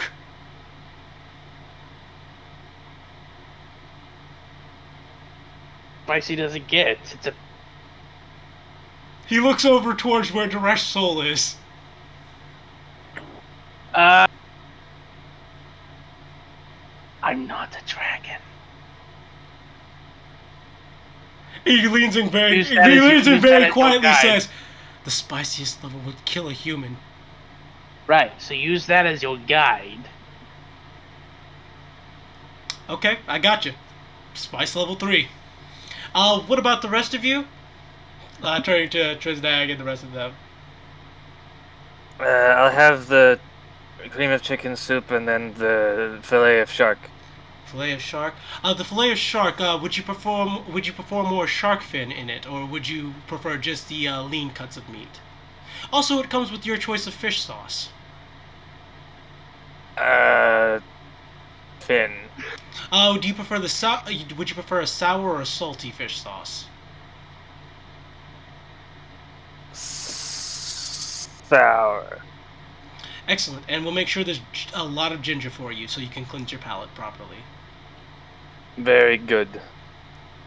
Creed? Probably a salmon. Cut of salmon, okay. Any fish sauce for you as well? I'll get the what's it? The Bernaise. You got Bernaise? We have bolognese, yes. Yeah. Give me the also- Bernaise. Perfect. Do you want your salmon grilled or do you want it fried? Grilled. Grilled it is. All right, and your choices for dessert. Chocolate lava cake, strawberry surprise, yogurty delight.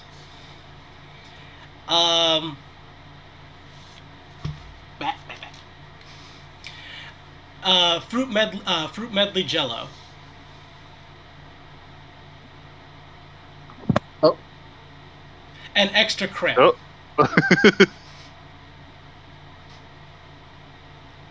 He's back. Oh. Sai, are you okay? Yeah, and extra creme. I'm okay. Extra creme is the name. Extra creme is the name of the dish. What'd you say? Chocolate lava. Chocolate lava.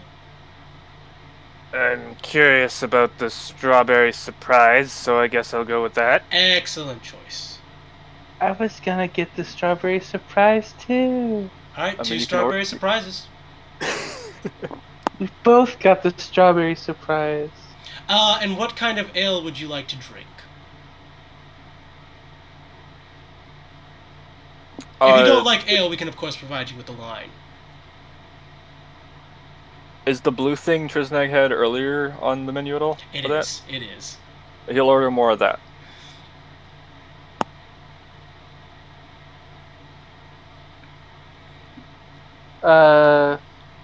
Wine, I'll get whatever Iron Fist is drinking. What Iron Fist is? Yeah. No. Alrighty, not a problem. And wine. What kind of wine do you want? We have a very fine selection of wines here. We have one of the Dominarian Vineyard wine bottles. We have some very nice ones that have been imported from the mainland. We have some wines that have been imported from the Southlands as well. Oh, Is the Urza stock I'll leave it here? to, The Urza stock leave it to is Chef's here. choice. Take the Urza stock. There's a stock. Urza stock it is. Make sure you don't drink it too fast, sir. I know. I know. I'm learning from my mistakes in the past. Hell no, literally. Give me a whole bottle of Urza. Okay, madam. I should warn you that I don't need a warning about drinking alcohol. I'm not a kid. Alrighty. And with that, we move down to Xanther, who is in the gladiatorial chambers. Get to that page. And you have a lot of notes. Okay. And I have a lot of notes.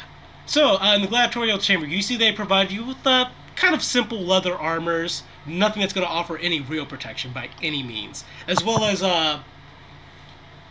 they're not quite wooden swords, but they're definitely made out of a hard material. Not metal, though.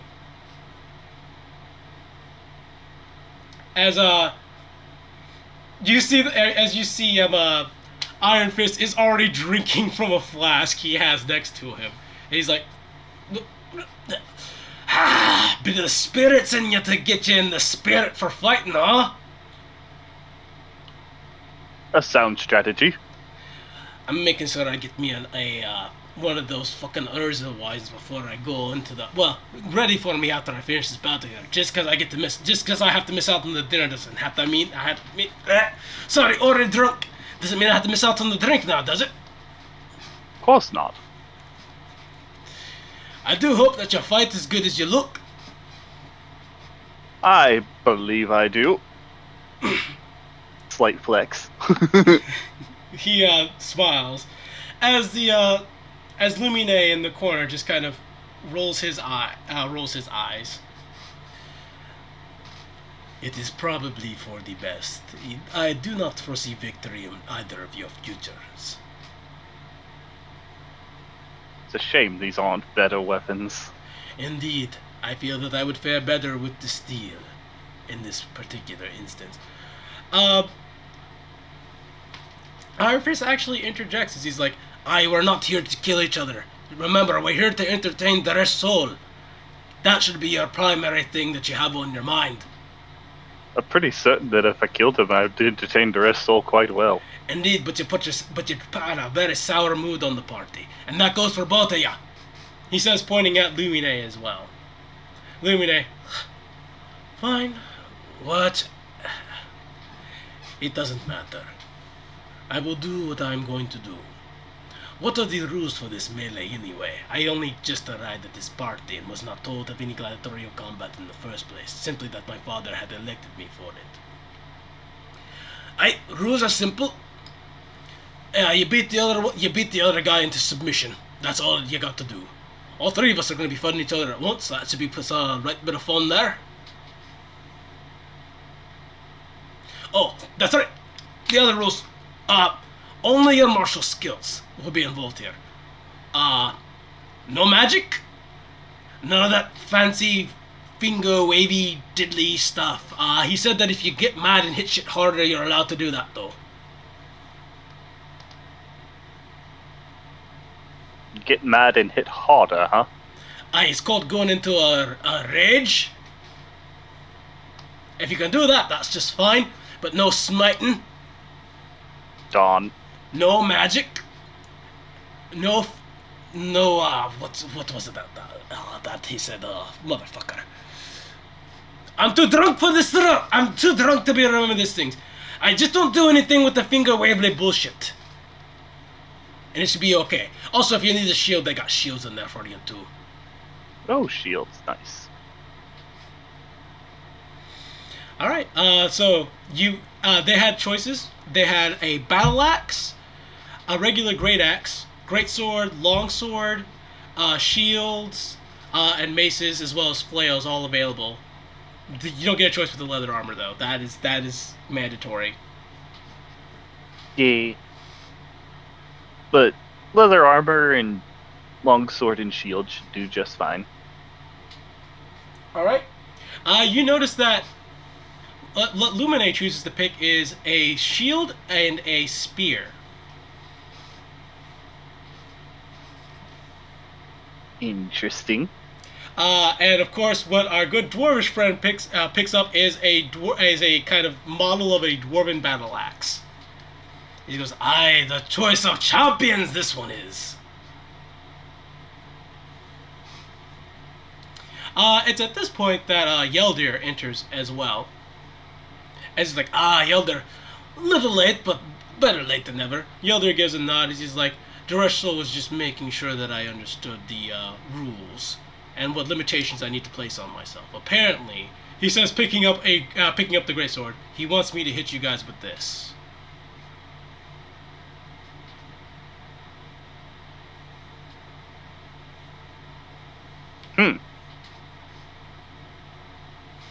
Alright, and all four of you guys make your way into the gladiatorial arena. As you guys are met with some cheers and some jeers from the crowd. As it takes you guys are kind of just sitting there for a while, enjoying the adoration of the crowd before soup/salad is brought in, and I'll get to that in a little bit.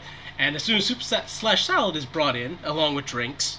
By the way, you got a Dominarian wine as well, UA.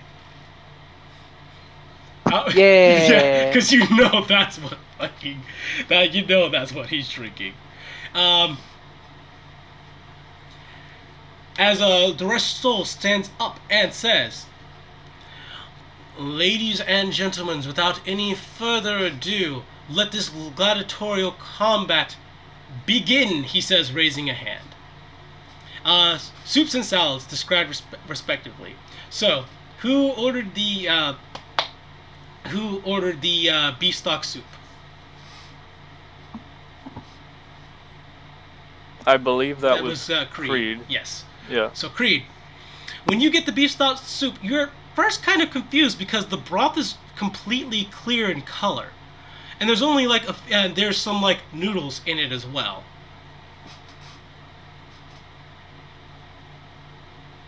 Huh. Stir it around a bit, I guess.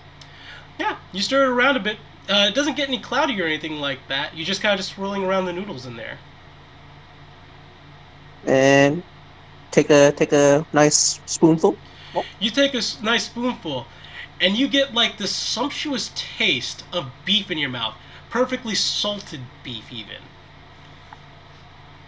And it's just like it's like there's no like watered down taste at all. You just get like this pure almost you get the pure saltiness and fattiness and full bold beef flavor on your tongue. What did Helena get? Helena got the same as you. Okay. And she's just she takes one spoonful, picks up bowl. I apologize for nothing. Me too. Begins slurping the bowl. Chugs. Trisnag, you get your cream of chicken soup. Mm-hmm. It's kind of milky. It's kind of just like milky white and thick in color, and you can see chunks of potato and dumplings inside of it as well as the pieces of chicken. Soup. And you'll eat it. All right. Or dig in, rather. You get this nice creaminess to it. The potatoes are perfectly soft and just like it takes the littlest bit of pressure in order to just kind of like almost turn them into mash in your mouth when you bite down on them. The chicken is perfectly cooked. It just kind of shreds apart as soon as you put it in your mouth and begin to chew on it. And now I gotta ask, since Zai asked about Helena, what did Mile order? Mile ordered a Caesar salad just like Yue did. Okay. And she seems quite happy with her salad. And she's just... It's good salad. Munch. Yeah, also, I would point out the saltiness and pepperiness of your cream of chicken soup. There are bits of pepper flakes in there, and when you get those pepper flakes, you get a slight bit of heat in your mouth along with it, but not so much that it overpowers the dish. And in terms of saltiness, it's exactly what you want. It doesn't overpower the creaminess of the soup. It just perfectly accents the potatoes and the chicken. I almost want to do detect magic on this food. Cookie. It's Cookie. It has to be magic.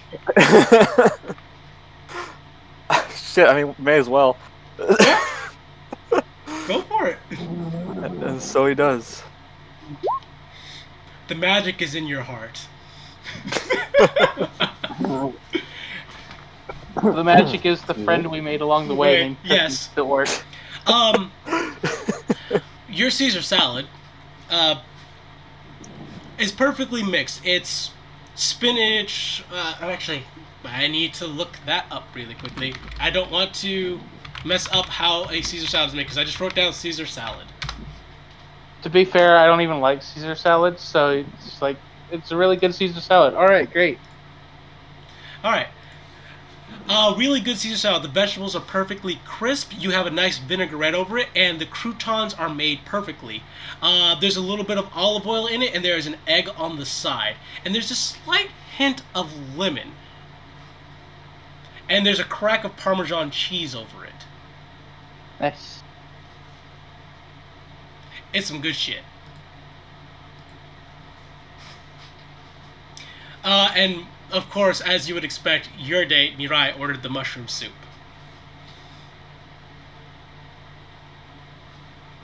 Meanwhile, in the gladiatorial arena, you guys are kind of getting limbered up and such.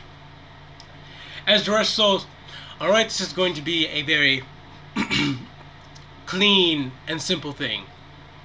As soon as you knock a person down, you are to leave them alone. If they are incapable of getting out of the arena on their own, we will have someone escort them out of the arena to safety. Once you are knocked out, you cannot come back in. And the winner of this gladiatorial combat shall receive a grand prize for their lord.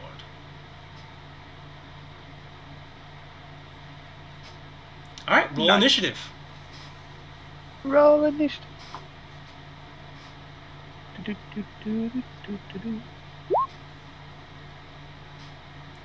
Alright. Nice. Good. Alrighty. It'll work. As you were sitting there getting prompt for combat, you see Iron Fist kind of enter a somewhat frenzied-looking state as he kind of grips on his axe and barrels toward Yeldir.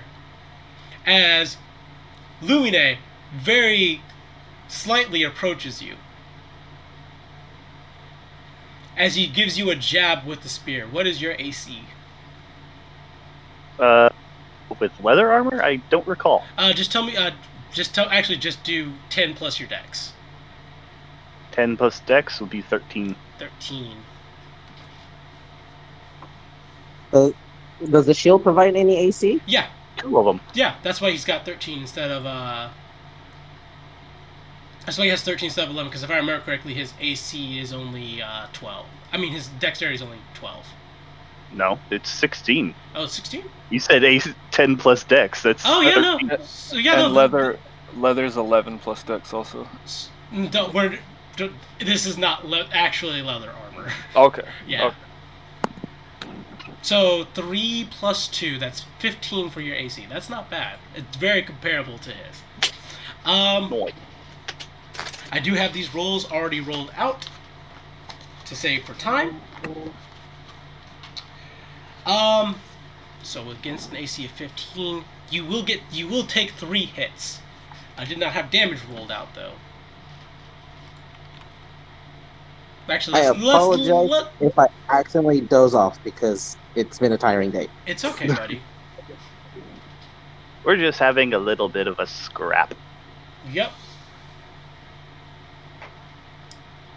Alrighty, so you guys begin to engage in the melee as he lands 3 strikes to you. Don't worry about keeping track of HP or anything like that. All 3 hits strike rather true though, and are rather painful. As he's like, "What's wrong? Not used to fighting someone wielding a spear."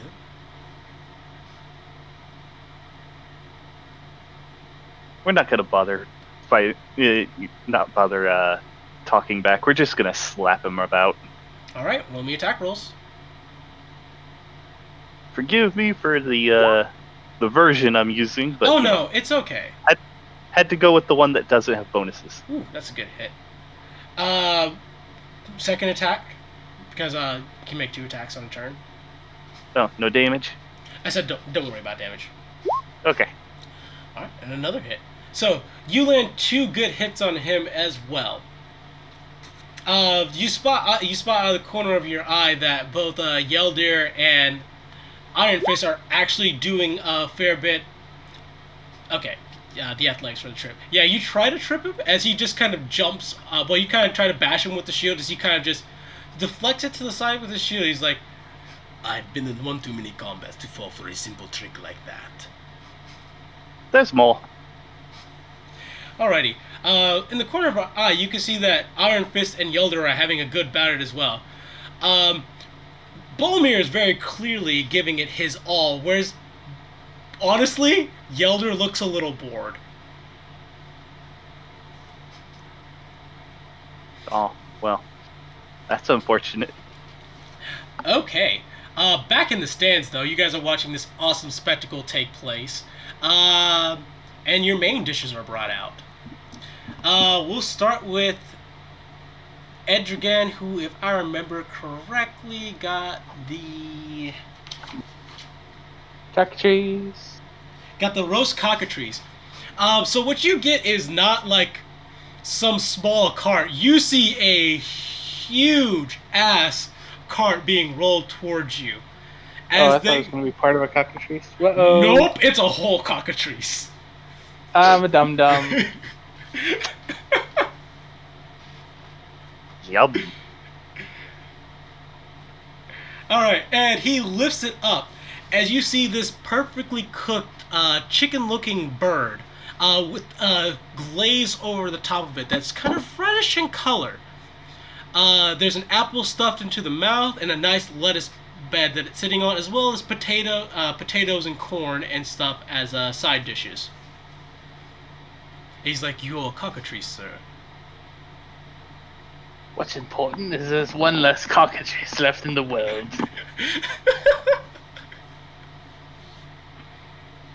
And this is the takeaway that we're Yeah. having. Also, maybe a cockatrice skeleton to drag back later. That's also true. Would you like to take the bite of it? Yes. Roll me a Constitution saving throw. Oh god, it's poisonous. No, it's not poisonous. It's hot. He got level 3 spice. That's like eating. He pretty much just asked for scorpion pepper glaze. Alright, so we're gonna prove exactly how Indian I am. Oh my god. Pretty Indian. So, a normal person's mouth would have been burned and sent to straight fire by this. However, to you, this is just the spice of life. Your pores open up, and this. But also extremely sweaty. Yes, also extremely sweaty. This is some very delicious tikka masala. Yeah. This tender and juicy chicken juice just pours into your mouth. Nice and salty. And with a little bit of the oils that you can tell were cooked to make it, mixed with this beautiful combination of spice. It's spicy, but it's fucking good. And it tastes in your humble opinion, slightly better than regular chicken. I regret nothing. That's not true. I regret a great many things, but this is not one of them. Your date Mirai has ordered a vegetarian option, which appears to be some sort of vegetarian pie. I respect her obvious choices and not offer her any. Very good. Her pie is filled with like squashes and zucchini and spinach, as well as some sort of cream cheese stuff. And she seems quite pleased with that.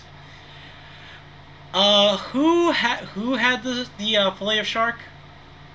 That was Trisneg, and I have to inquire, are there similar superstitions in this world about shark fin? Yes. Good to know. Alrighty. So you get wheeled the whole tail of a shark. As you can see, there are just select pieces that have been filleted off for you.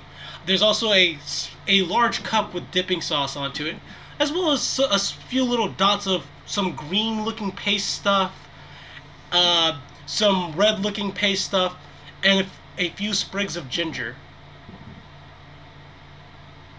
There's also a nice brown sauce drizzled over it. As he says, "Your fillet of shark, sir." Thank you very much. And as he's digging into the fin of that, he'll sort of glance over at Mile. Sol only wanted the first one, right? I hope so.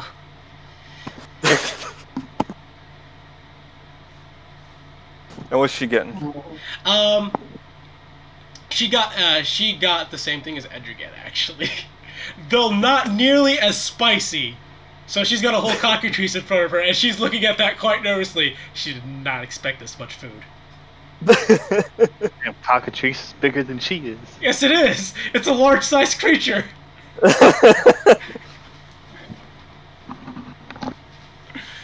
Oh boy, I hope they have doggy bags. Well, bon appetit, she says as she kind of just digs in. Bone apple teeth. Shark has a very unique fishy flavor, but not quite like fish. It's almost like if you combine both beef and fish together. Not quite tuna, though, because that's obviously the fair comparison when you think of beef and fish together, but a slightly higher grade than that. It's got a very savory flavor to it. and the sour sauce kind of just accentuates that flavor up. Would you like to try any of the paste on your fillet of shark? Yeah. Which paste are you trying? One at a time from left to right, I guess. Alright, so first would be the green paste then. Roll me a Constitution saving throw. Oh boy. This is gonna go bad. No, Okay. not 20! It is super fucking hot! But you managed to keep it there like, ooh. Nothing can hurt him more today than what he had earlier happened. So. Correct. When you try the red paste, it's actually a kind of a sweeter paste, and you realize that was probably some sort of palate cleanser along with the ginger. Oh, Okay. There should also be eggs with that as well. My bad. Sorry, I should have looked down at the notes for the better description. That just makes what I said even more apt, doesn't it? Yes, it does.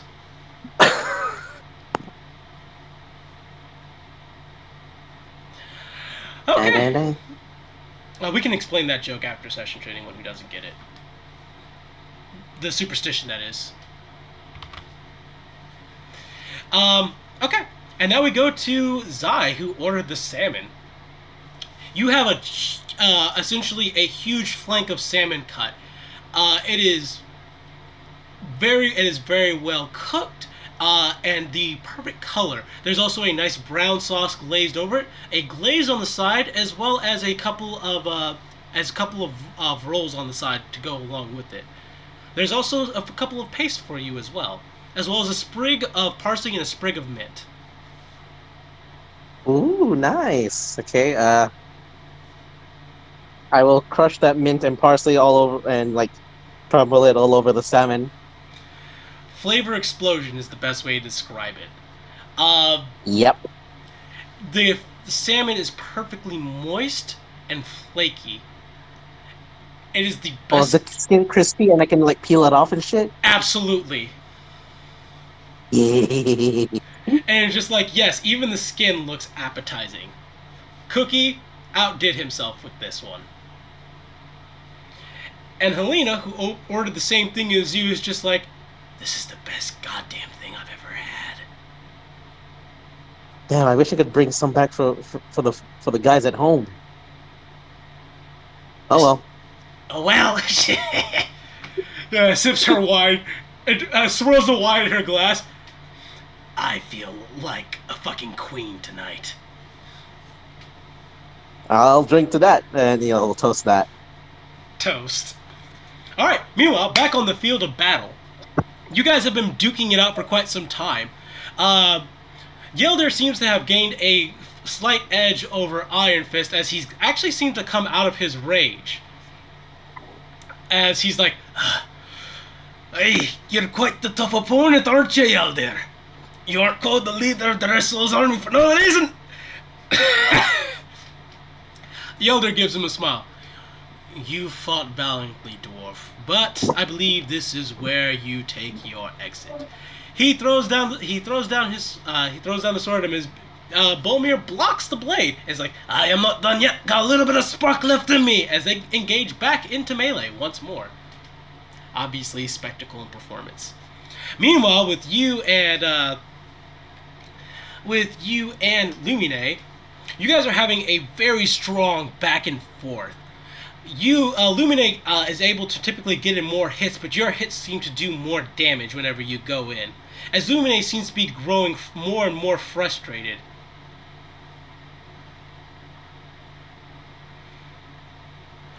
Poor boy. I do not understand. Why do you not grow tired? Well, for one, your form sucks. He seems moderately upset by that one.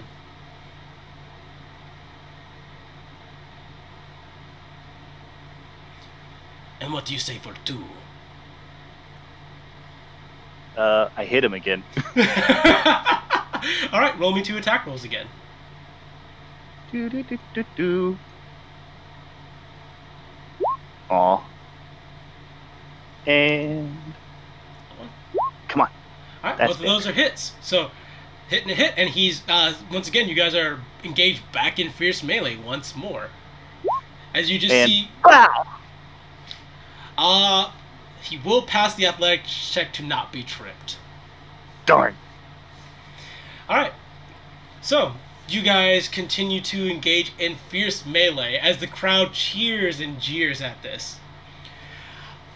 Finally, dessert is brought out for the people in the crowd. And yes, you guys have been fighting for this entire hour. It's That's impressive. It's impressive as fuck. As they're trying to take away the dishes that you guys have, do you want us to package what you haven't finished in to-go package for you? We'll bring it to you after the events and after you are leaving the party to make sure it's brought properly to you. And this is at everybody. Creed's looking at. Did he finish his salmon yet? Yes, he did. He finished it all. He should have offered that earlier. I got a big. Yeah, you still have more than half of that chicken left. I think Trisnag ordered enough to eat, probably, so I think he's done. Yeah. And Ma's just like, I would like the rest of this cockatrice to go. I'd like to save it for later. Very good, then. What about Yeah, you? I definitely want mine saved and maybe even delivered to my home later. Very good. They wheeled Because away. reasons. Yeah. Very good, sir. We'll have that done then. And then now they begin to come out with desserts. So, Mayo got the creme surprise, but I'll describe that when I get to it. I want to start with you, what the PCs got in turn. Zai, you got the strawberry surprise, and so did Yue. No, I got No. chocolate lava, He bro. got I got chocolate the- lava. Yo, I got the- yeah, I both got of you the- two got strawberry surprise.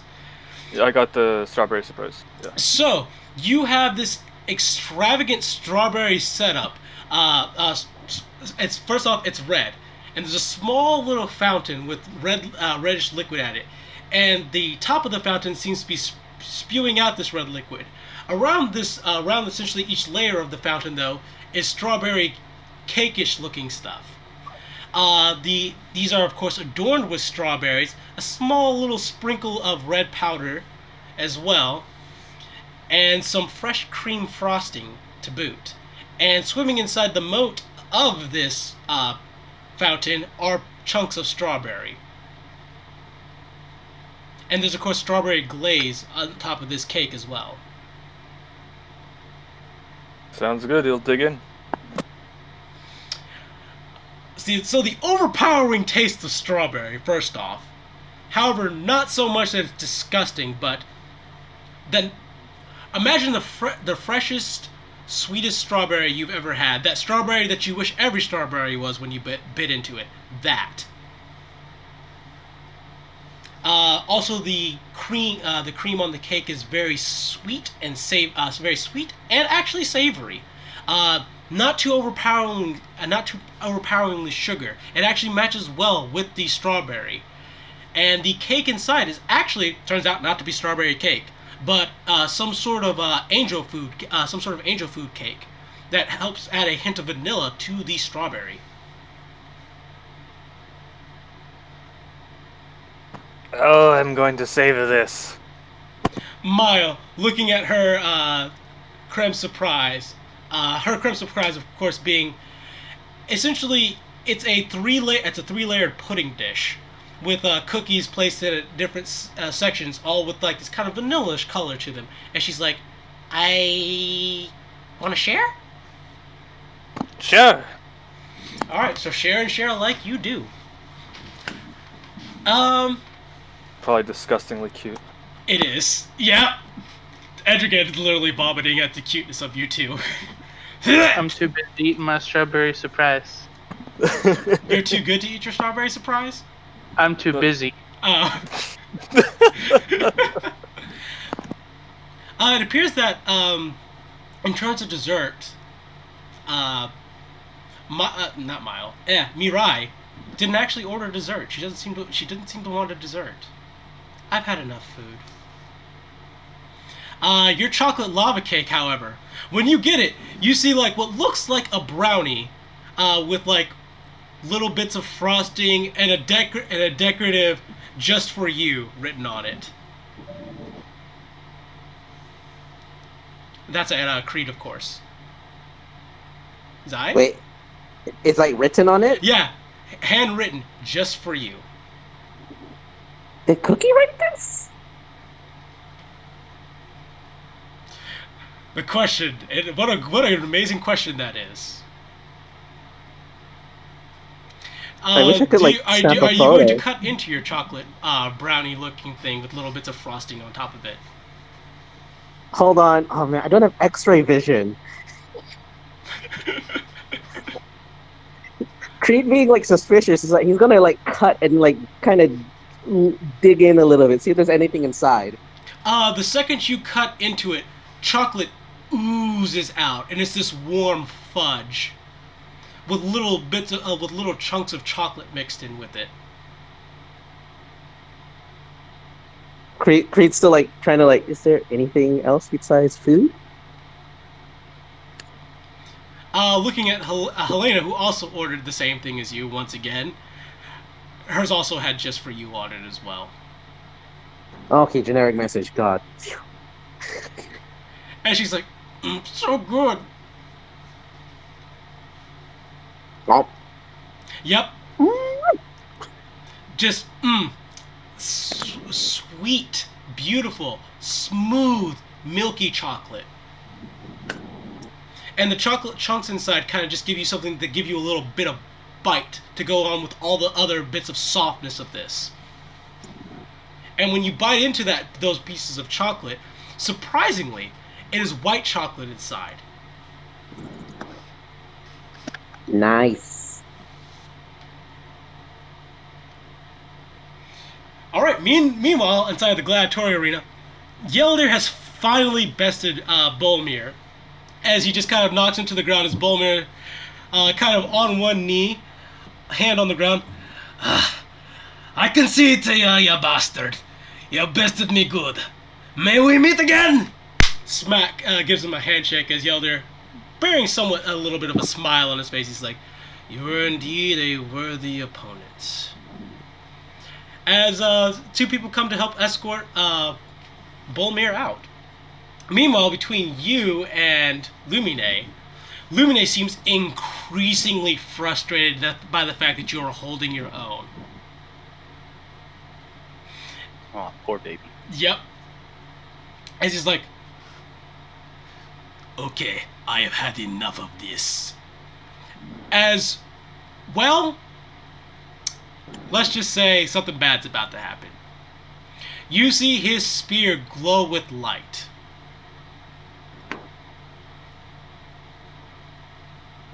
Uh-oh. Yep. Conduct yourself. You're gonna get smoked. As you are hit with a full force smite, and the next thing that you see is just pure darkness. As everyone who's spectating just sees him fall to the floor.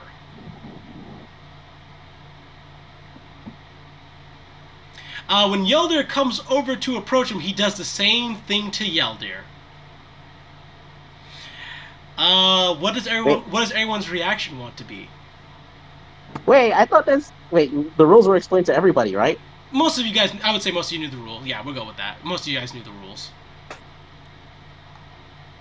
We can see isn't that magic? I thought no magic. Mirai, yes, that technically counts as magic. As you are having those whispers, you hear just boos coming from. Oh no, I was gonna start booing first. Boo, cheater! Yep, and everyone just joining in. Boo! As Derecho holds up a hand Boo. and Boo. says, "Quiet, everybody." There's a very quick I shut silence. the fuck up immediately. Yes. Yeah. I had very strict rules about this combat. No magic, no smiting. Just because I want it to be fair and entertaining.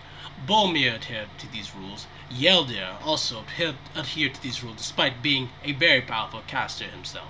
And even Xanther held himself back. What makes you believe you are so special that you can do something that I've ruled is not allowed? Lumine simply remains quiet as the rest souls bring medical attention to both Xanther and Yeldir. I believe that I have a special prize for Lumine.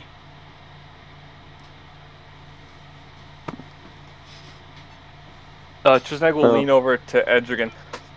Shit, Edrigan, should I be the medical attention? We might have problems otherwise. You do see that there are people who are medically escorting both Xanther and Yeldir out.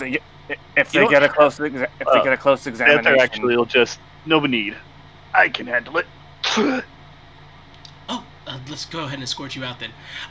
You see Daresh Soul jump down from where he is sitting into the arena as Lumine realizes that he is fucked up. Yeah, but I'll just use my little self-heal bit. Yep. That is wisdom. Lumine takes his stance against him as he's like, "You think that I am afraid of you? You are just a dragon I've trained my entire life to..." Boom! You just see him get smacked across the arena into the wall. As Russell says, "Right, that was about as challenging as I thought it was going to be." Trisnag kind of like leaps up in his seat. Ah, yes!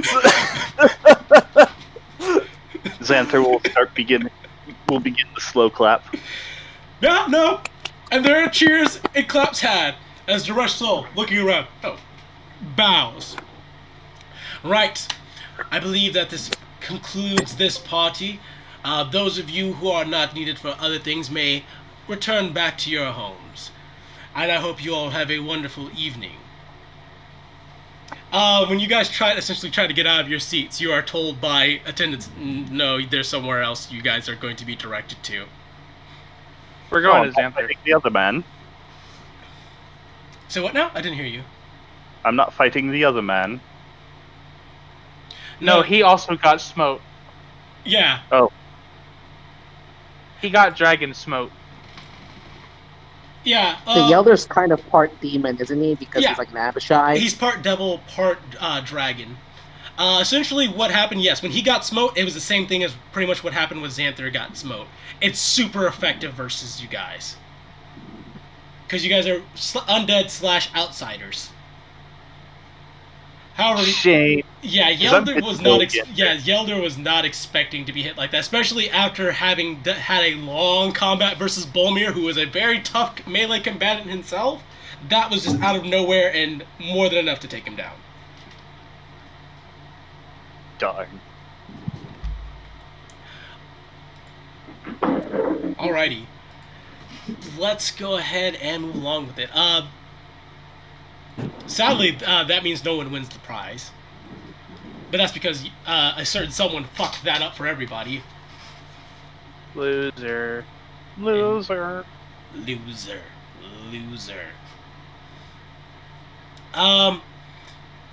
After most people have cleared out, you guys are kind of directed to a small conference-looking room, where you see all the High Lords, including Daresh Soul, of course, sitting at the head of the table, are currently seated, along with Bolmir,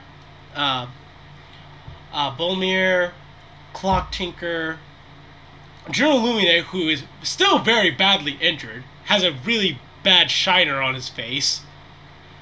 Lord Fakwa, who has an ice pack on his back currently. And of course the other High Lords, as well as Jane. And with that, we're gonna call it. Yay, you're gonna get your over the hill anyways. Yes! Alright everybody, I'll see you all next week. Goodbye.